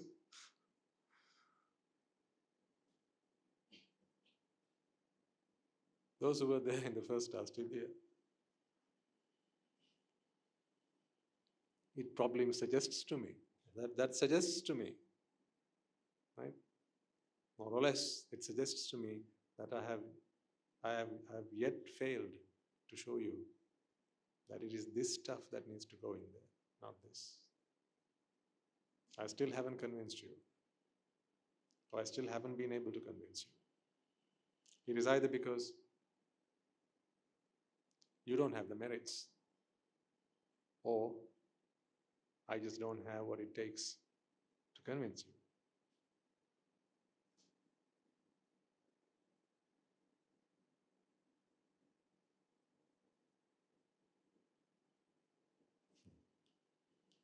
I'm not disappointed, but I feel for you. Because I have come to a point where I don't think of you as being a separate being to me. We are all minds. So if I care about the salvation of this mind, I must care equally about the salvation of that mind. I don't discriminate between minds. If happiness was available and only one of us could take it, I don't care which one does. If there was a serving of happiness was available, only you or I, one of us could take it, I don't mind which one. You take your pick. Let's toss a coin. I don't mind. I toss a coin, I call heads, I get the toss comes heads, and you still say, can we have another one? Yeah, sure, let's go for another go. And it's heads again, and you say, yeah, I know it's heads, but do you mind if I go? Fair enough, come take it. It's fine. Some mind has to be freed, that's all. It doesn't have to be my mind. In the same vein, then when these minds continue to suffer, because you're still trying to fill yourself up with this, that's why I said, doing nothing is more respectable than doing something useless.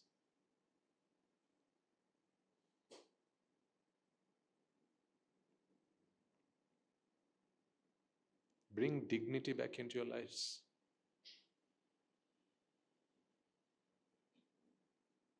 Because what you're doing right now is indignified. I'm being a little bit critical today.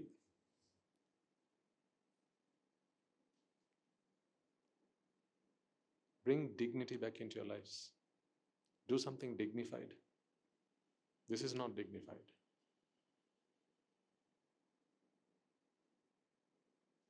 This does not suit someone like you. I think of you more than that. I think you are better than that. I have a lot more respect for you than you have for yourselves. Which is what I find baffling. I can't make my mind about the fact that you are still settling for this. Therefore, I speak to you and say, what the heck are you doing? Stop this nonsense and start doing something proper, something meaningful, something essential. But you go back to your lives and start doing this again. This is indignified, ladies and gentlemen. Someone of your caliber should not be doing this. Give yourself a little bit more respect. Give yourself a little bit more dignity. Treat yourself with respect. Where's your self-respect, I ask? I know you don't burp in public because you care about your self-respect, and the other end as well. I know you don't do that in public. And if ever it did happen, you would excuse profusely, right? Because you care about your self-respect. But what about this? Does this agree with your sense of self-respect? Are you doing something respectful, something meaningful, something dignified when you keep doing this? Traveling, eating, drinking, enjoying, watching movies, listening to music, reading novels, all of that, playing games, just browsing on the internet, watching just YouTube stuff, Facebook, all that. As you while your way, hours away, while your life away, do you think that is dignified? For a human? I mean, for a human, did you know you're humans? Just checking. You know you're humans, right? You're a human. It's no, don't take it lightly. You're a human being.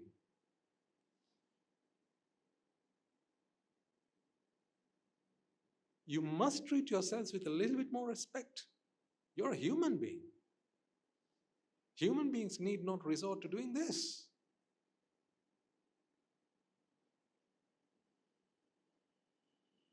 So where's the gap then? Is it your willpower? Is it your courage? Is it your determination?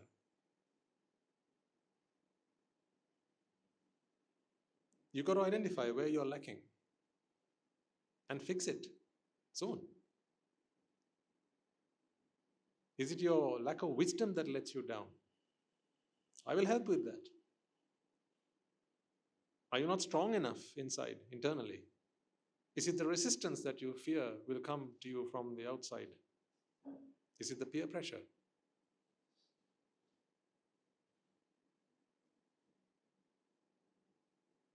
What is it? Whatever it is, figure it out. Solve it. Address it. Because I'm not going to be here forever. When this is empty, we won't talk about this. When mine is full, I'll be gone. Then you'll be left with one of these and one of these. And good luck to you.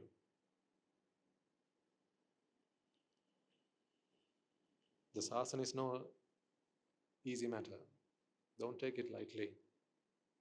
That's why I said last week, I have no words to explain to you, to describe to you how fortunate we are to have come across a sasana. People will put you on a pedestal. That is because they want something from you. I'm not putting you on pedestals because I don't want anything from you. I want something for you.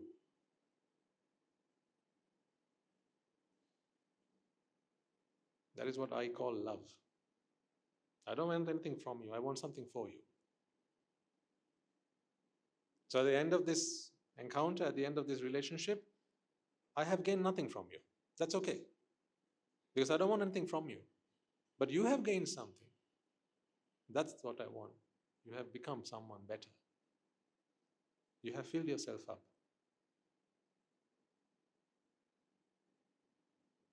I don't think there's a single talk in town where they talk to you like this. They'll tell you how good you are, how nice you are, how beautiful you are, how handsome you are, how rich you are, how powerful you are. They'll bring you on a stage and then they will confer honors and titles. People will come up to you and stand, pose for pictures and tell you how fortunate it is that they have met you and how you are a big fry. They will put you on pedestals because they want something from you. That's because they're not filled up either. They're not full either. Therefore, what they're trying to do is take something from you and try and fill themselves up.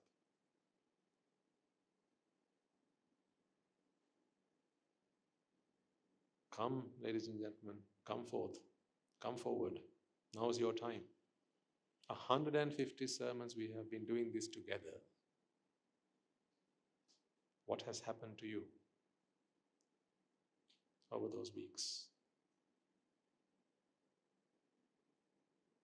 What's holding you back?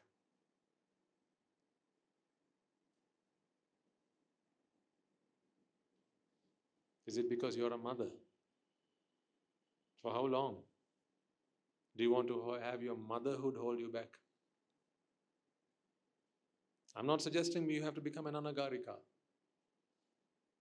But if your means allow you to, if there's a freedom to do so, there are other opportunities. I don't want you to necessarily become a monk. Please understand that. I want you to be with the Dhamma. That's what I want for you. But I know in this lifestyle that you live, that is hardly achievable because you have to be with me. You can be with me for half a day, but the rest of it, you're in the wild world out there. And people continue to infiltrate your minds and drop all sorts of nonsense into your heads. Where do you get the chance to do merits? Where do you get the chance to do kusala? Where do you get the chance to spend time with the Dhamma? Where is your teacher who tells you what you did was wrong? The way you think is wrong? Who's there to guide you? When you have the wrong emotional response to a situation, who's there to guide you? But while all that is going on, you're aging. Otherwise, find a stop button on your age. Do all your stuff that you have to do your responsibilities, fulfill all of them, and then when you're ready to come to the sasana, you hit the resume button. And then you start aging. But that's not how it happens. For good or for worse, we have the same time.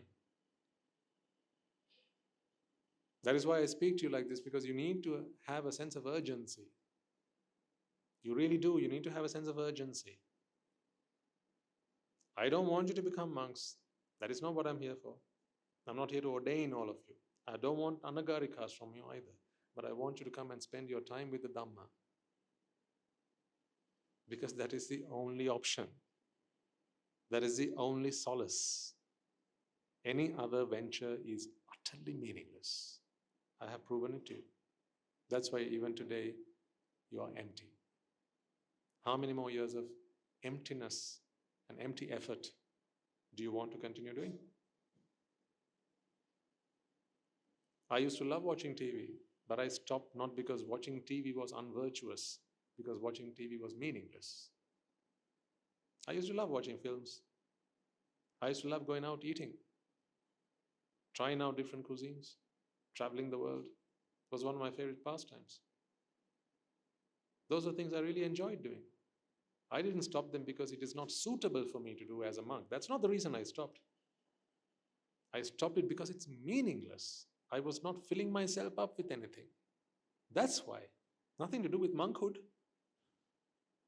Nothing to do with monkhood. My choices are wisdom driven. That's what drives my choices. Wisdom.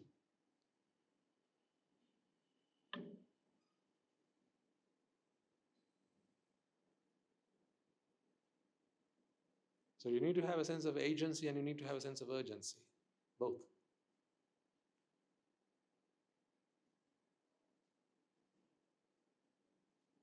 None of you are too old once again. None of you are too young. Your gender is not a problem. But if I can plant this sense of urgency in your minds, if that is all I can do, that's fine. Because then you will find a way to uproot yourselves. You will find a way to relieve yourselves and start filling yourself up with Dhamma. Otherwise, we'll just spend another 150 weeks. I will give the sermons. You will offer pirikara. I will take that pirikara back to the monastery. Right? We'll continue building the monastery up for those who are willing to jump on board. You will, of course, earn some merits, but why just merits? Why do we postpone our liberation to the next sasana when it is possible today?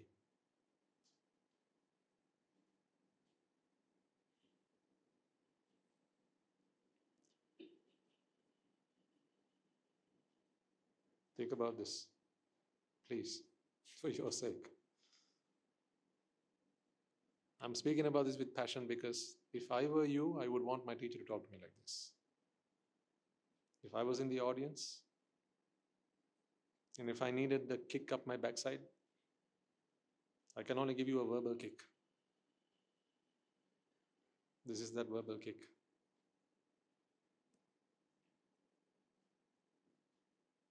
Remember, you're in the midst of people who want something from you. Okay? Don't forget that. You're in the midst of people who want things from you.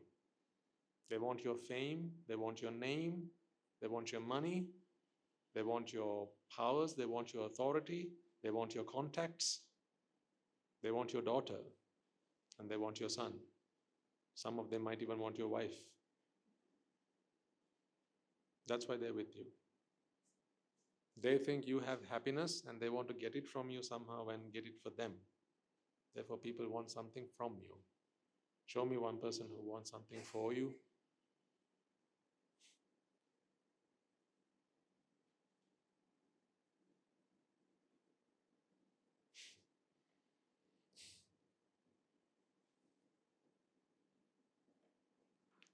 Again, please don't take this the wrong way. But I'm only putting this in these words because of how I feel about you.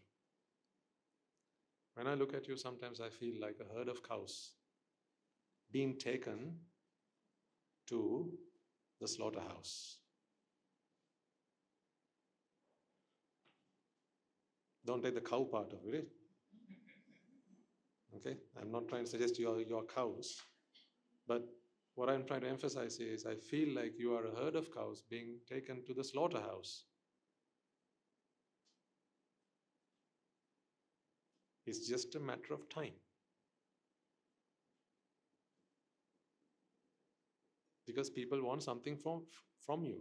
What do you want from a cow? When you see a cow, what do you think? I want something for the cow or from the cow? You want something for the cow or from the cow? You want something from the cow. Why do you give it food to eat? Because you want something for it, or you want something from it?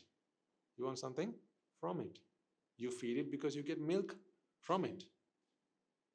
And once it's done giving you all the milk it can, then next,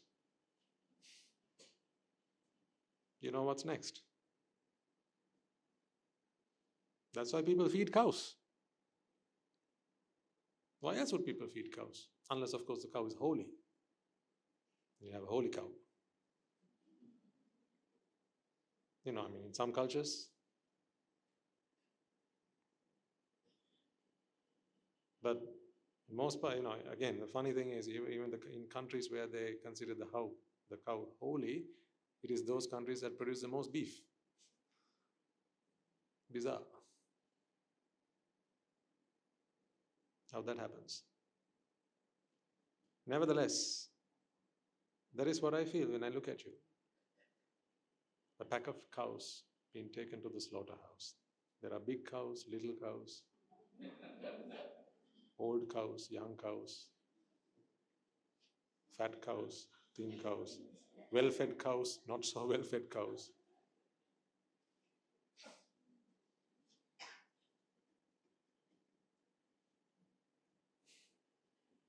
I just don't see any happy cows, that's all.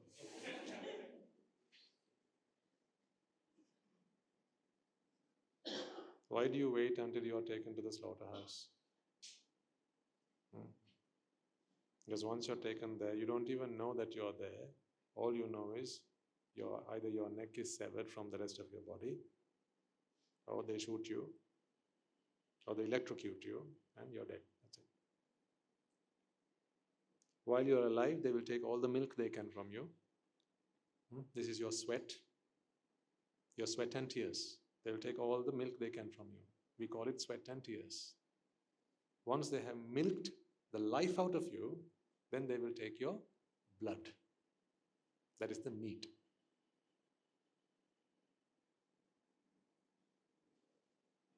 For some people, you are worth more dead than alive. Do you know that? So they are waiting until you are dead. Especially if you have these, insurance plans and all sorts.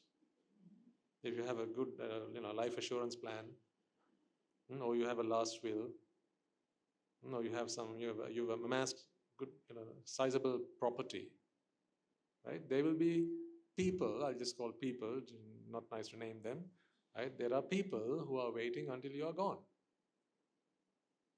So when they get the phone call from the hospital, like, yes, mother, dead? No.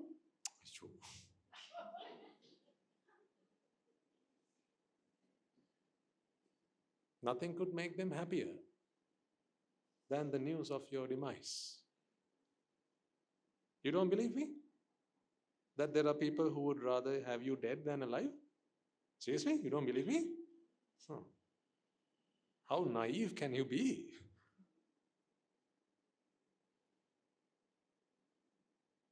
That is because they want something from you.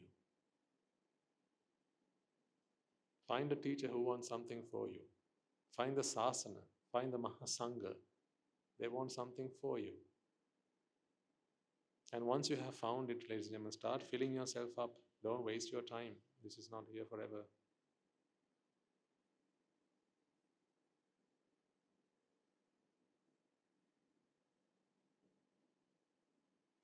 I have another video to show you. We had Poson Boy recently at the monastery. And we unveiled a newly sculpted statue of the Buddha. It is an iconic figure for all that enter the monastery. Not necessarily to remind them of a person, but to remind them that there is no person. That is what it's meant to serve.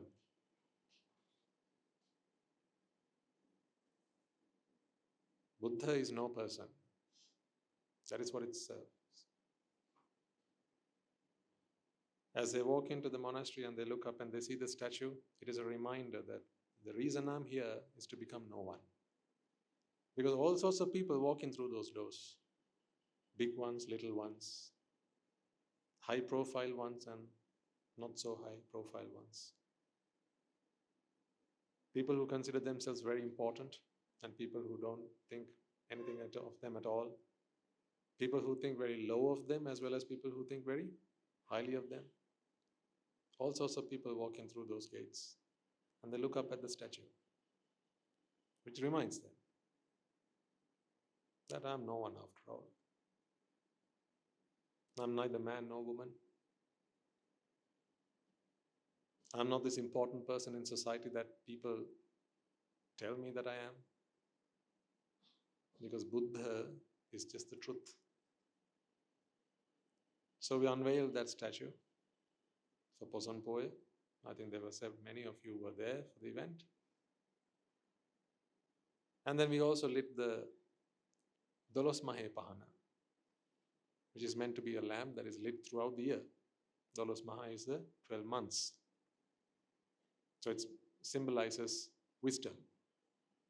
A lamp that symbolizes wisdom lit throughout the year. It is a reminder to people why they are here, to light the lamp of wisdom.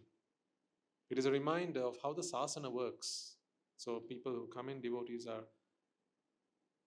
given the opportunity to pour a bit of oil into the lamp. So there's a constant supply of oil that keeps the lamp lit, which hopefully serves as a reminder as to how the sasana works. Every drop of oil that is burnt becomes light and then is released to the universe. But every drop that is drawn through the wick draws in the next drop. And drop after drop after drop, each drop goes from being a drop of oil to the light. So that's how the sasana works. Each drop brings another drop along with it. No drop goes alone. They go with other drops. So you don't have to put the oil in exactly the right place. As long as there's oil there, somewhere, just pour your oil there. That's how it works. Because oil has the tendency to take other drops of oil with it as the wick burns it and turns it into the light of wisdom. So that is what the Dolos Mahepana is there to represent. How our journey begins, enters the sasana, and we go through the wick of purity. That is what it's meant to represent. It's white in color. Initially the oil, it's more colorful, golden, a shade of yellow, if you like. That is the variety that you experience in a lay life. Variety. Then you turn white, pure. After that, you turn into the light of wisdom. So the Dolos Mahepahana was also unveiled to our devotees. I would like to share with you the video of the day. Again, another opportunity for you to rejoice in this collective merit making. Whether you were there or not, it matters not, because now you can be there in your mind. And rejoice in it so that you can earn as much merits as someone who was there in person on the day. Did you see the scene where, at the beginning, robes drenched in blood?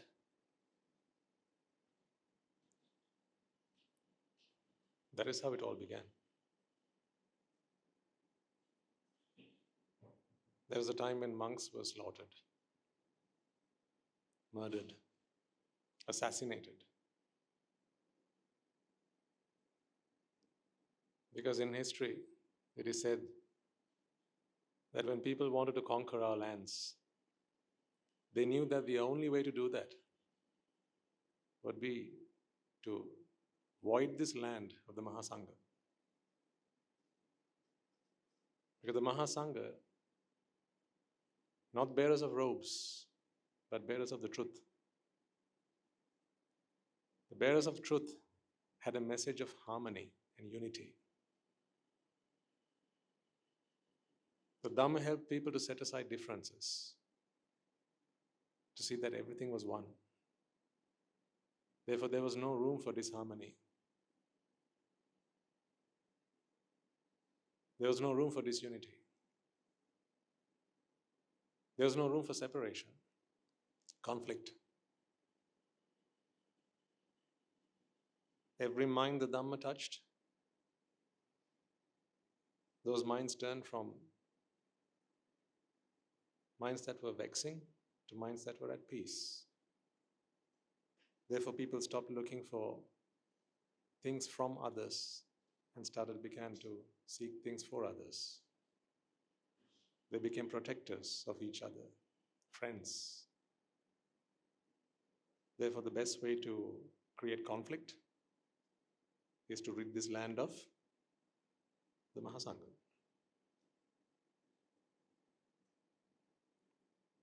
So if this land that we live in is ever to fall into the hands of others, shall we say, those who have not seen the truth, the one and only way to do that would be to rid this land of the bearers of the truth.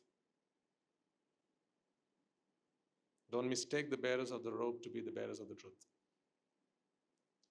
Otherwise, you will be fooled when you see or hear certain events, incidents, stories of how bearers of robes have conducted themselves in certain ways, and you might then fall out of the sasana or fall out with the sasana.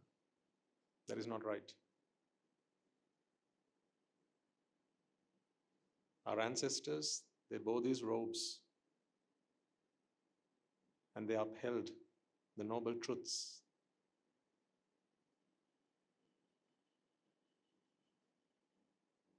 They wrote manuscripts on the leaves of palmyra leaves. They wrote the truth. And then when there were famine struck, the elderly monks, what they did, they had become arahants, most of them by the time. They determined to pass away. It is possible once you become an arahant, it is said, that even when you have life left, you can determine to pass away. They did it so that the younger monks could live on. The samaneras could live on. The newly ordained bhikkhus could live on so that they could carry on the legacy of the sasana. So when you saw that little monk, that young monk, moving up close to the old monk who was gasping for his breath, that was a moment where he was transferring what he had understood, the truths. He was whispering it in the ear of the young samanera.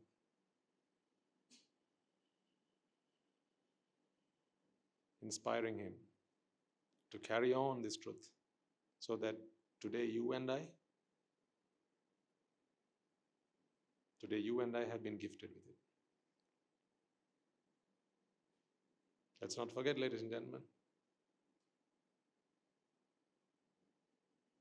today we rejoice in all this merit making. We at least have the stone sculpture of a Buddha. We have the Dhamma, we have the essence of the Dhamma, we have the noble Sangha, because there were these very Sangha, these very monks and nuns back in the day who sacrificed their lives to preserve the sasana. They never fought back because weapons was not in their armory. They didn't wield weapons of iron. They wielded weapons of wisdom. Because they knew to kill someone is the last thing that one must do in the name of the sasana. Therefore, monks never did that. The Mahasangha never did that. The king had his armies, yes. But the Buddha was also a king. He also had his army. But they always fought a war of non-violence. It is that sasana today we benefit from. It is that sasana that is today available right in front of our very eyes. It is that sasana today that brings you these sermons, that brings you the truth week on week, And it is that sasana that questions you today. When are you going to come in? How much longer do you want to keep doing this? When are you going to start doing this asana? The sasana that was preserved, the sasana that was fought for, the sasana that was sacrificed for, so that today you could benefit from it. When are you going to bring yourselves forward? Bring yourselves forth into the sasana.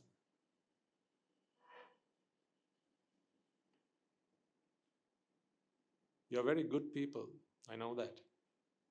You're very kind-hearted people. You're very loyal to the sasana, that also I know.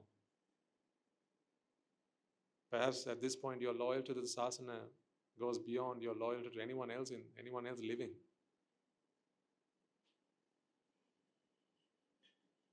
Your loyalty to the sasana is now there. I understand that and I admire that. Because the sasana is what's going to help you as well as those with you and among you, your family, your friends, all of them to find salvation. It is a sasana. Therefore, your loyalty to the sasana must be supreme, and rightly so. So I don't question your loyalty. My only question is your diligence. It's about your diligence. It's about, are you doing the best you can?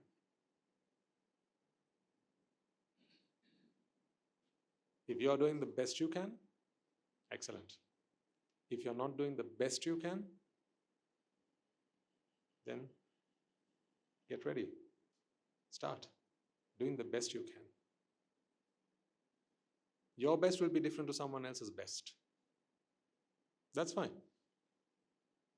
This gentleman's best will be different to this gentleman's, and that's fine. This lady's will be different to that lady's. That's okay. But your best, are you doing your best? Your personal best? If you are, fantastic. If not, let's start.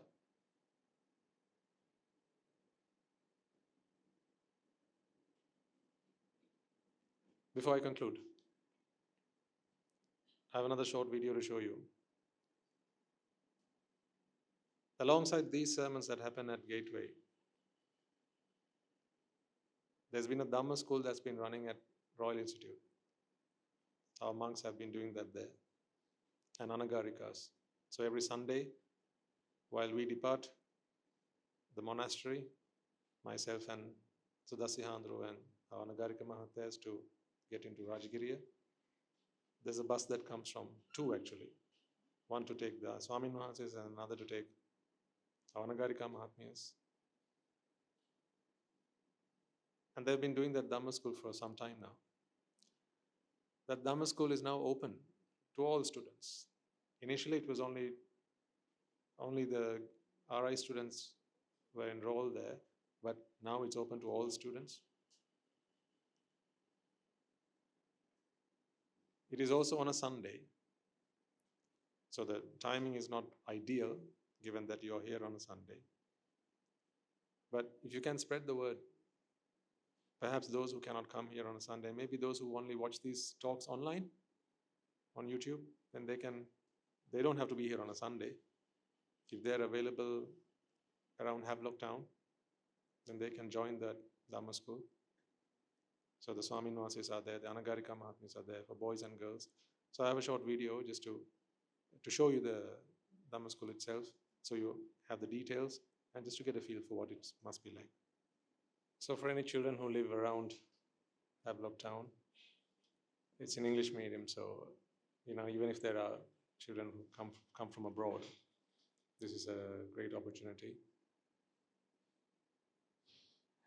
As a matter of courtesy, I asked the school management here whether it would be okay to show this video.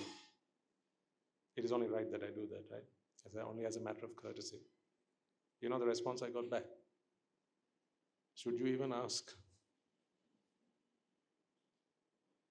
What does that tell you?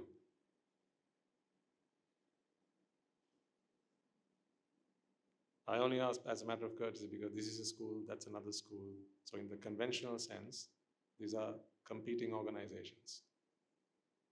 But you see, when the Dhamma comes into the picture,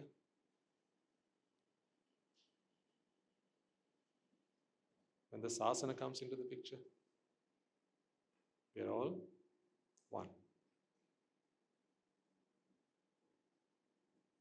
So I was very impressed and very pleased to hear that response from the school management.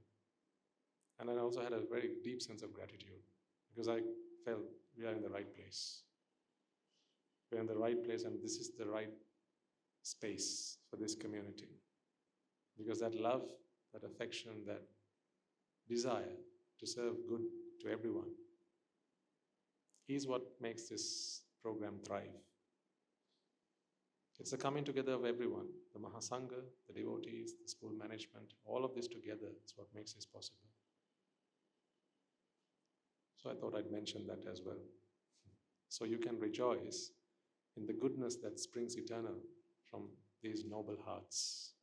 Not our noble hearts, these are also noble hearts.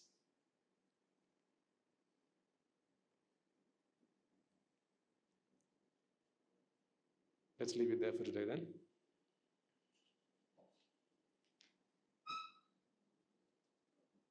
Will you take away this message? I bring these props from time to time to help the message stick. Because even if you forget the face, even if you forget the voice, even if you forget the messenger, as long as you remember the message, that will save you. These are to help you remember, because you will always remember the sermon with the cup. You might forget that it was 149th sermon.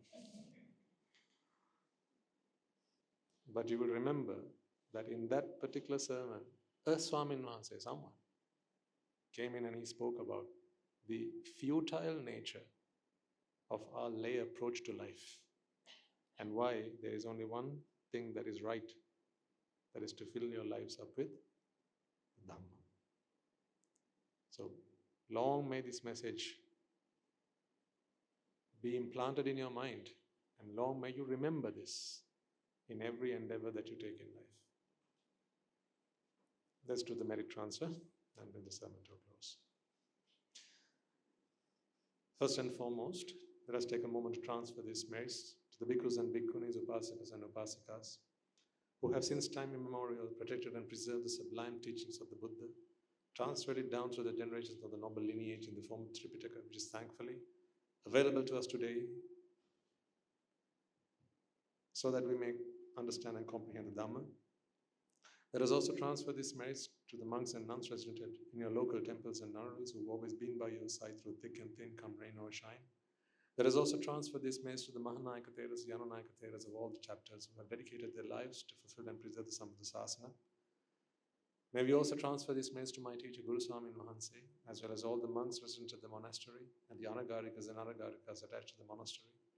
Let us also transfer these merits to friends of our monastery, our devotees, who for the sake of their own merits and to help prosper the Sasana, continue to sustain the Mahasangha. This includes all of you who provide the Mahasangha with shelter, alms, robes and medicines, as well as those who pass on your know-how and continue to extend their well wishes. May they all rejoice in these merits. Let us also transfer these merits to our mothers and fathers, brothers and sisters, sons and daughters, grandparents, uncles, aunts, cousins, nephews and nieces, our friends, our acquaintances, our employers and our employees, as well as our teachers, our companions, and anyone and everyone who have helped us and supported us in any way, shape or form. May they all rejoice in these merits. May by the power of these merits they be healed of any physical and mental ailments and overcoming obstacles to their spiritual progress. May they abstain from the unmeritorious deeds, fulfill the meritorious deeds, fulfill the Noble Eightfold Path, and may they all attain the supreme bliss of Nibbāna. Sadhu, sadhu, sadhu. Let us also transfer this message to the Devas and Brahmas, spirits and demons, primarily the Sakadeva, as well as all the numerous gods and deities who have committed themselves to fulfill and preserve the Sambuddhasasana. Let us also transfer this message to our guardian deities who keep a watchful eye over us and keep us out of harm's way. May they prosper in divine power and wisdom. May they abstain from the unmeritorious deeds, fulfill the meritorious deeds, fulfill the Noble Eightfold Path, and may they all attain the supreme bliss of Nibbāna. Sadhu, sadhu, sadhu. Let us also transfer these merits to our forefathers, our ancestors, Those who passed away in our name, reminding ourselves that it is in their blood, sweat and tears today we are able to enjoy the comforts of life and practice the Dhamma as we do. Let us transfer this message to all of them. Let us also transfer this message to those who commit and sacrifice their lives to protect the peace and harmony of our nation, as well as those who lost their lives in the wars, be they friend or foe, and the armed forces as well as the police force. Let us also transfer this message to those who lost their lives in natural disasters and calamities such as tsunamis and earthquakes, landslides, fires, floods, pandemics, and so on, reminding ourselves that in this infinitely long journey of samsara, they will all have been friends of ours, parents of ours, siblings of ours, those who have helped us, supported us, and assisted us, and therefore with an abundance of compassion and loving kindness, and a sense of gratitude for all that they have done for us. Let us transfer all these merits to all of them. May by the power of these merits, if any of them have been born in the woeful planes, they redeem themselves and be born in the blissful plane. May they abstain from the unmeritorious deeds, fulfill the meritorious deeds, fulfill the noble eightfold path, and may they all attain the supreme bliss of Nibbāna. Sadhu, sadhu, sadhu. And finally, may by the power and blessings of all the merits we have acquired throughout the day, we be able to witness the advent of many hundreds of thousands of arahants on this blessed land. And finally, may you and I and everyone who's helped make this program a success become a Rahatan Vahanse or an Arahat Theranin Vahanse in this very life itself and in the era of the Sri Sambuddha Sasana itself. Sadhu, sadhu, sadhu. May the blessings of the Noble Triple Gem be with you all. The Mahasangha will transfer the blessings to you.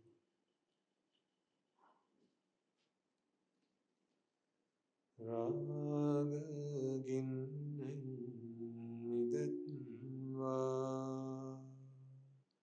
Dveshaginna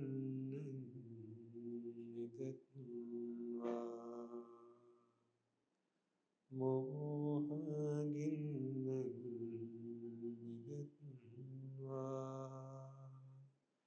Nibbāna Parama Sukhayan Sukhita Taravatva Nibbāna Parama Sukhayan Sukhita Taravatva Mamada Sielu Loka Sielu Satvayo Nibbāna Parama Sukhayan Sukhita Taravatva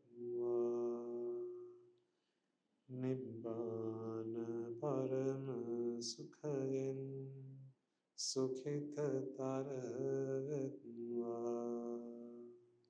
Nibbāna Parama Sukhayan Sukhita Taravatva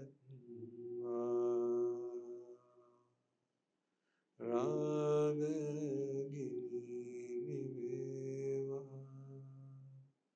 Dveshaginna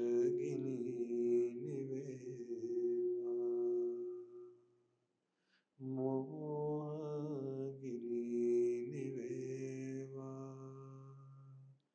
Nivan Sapalabewa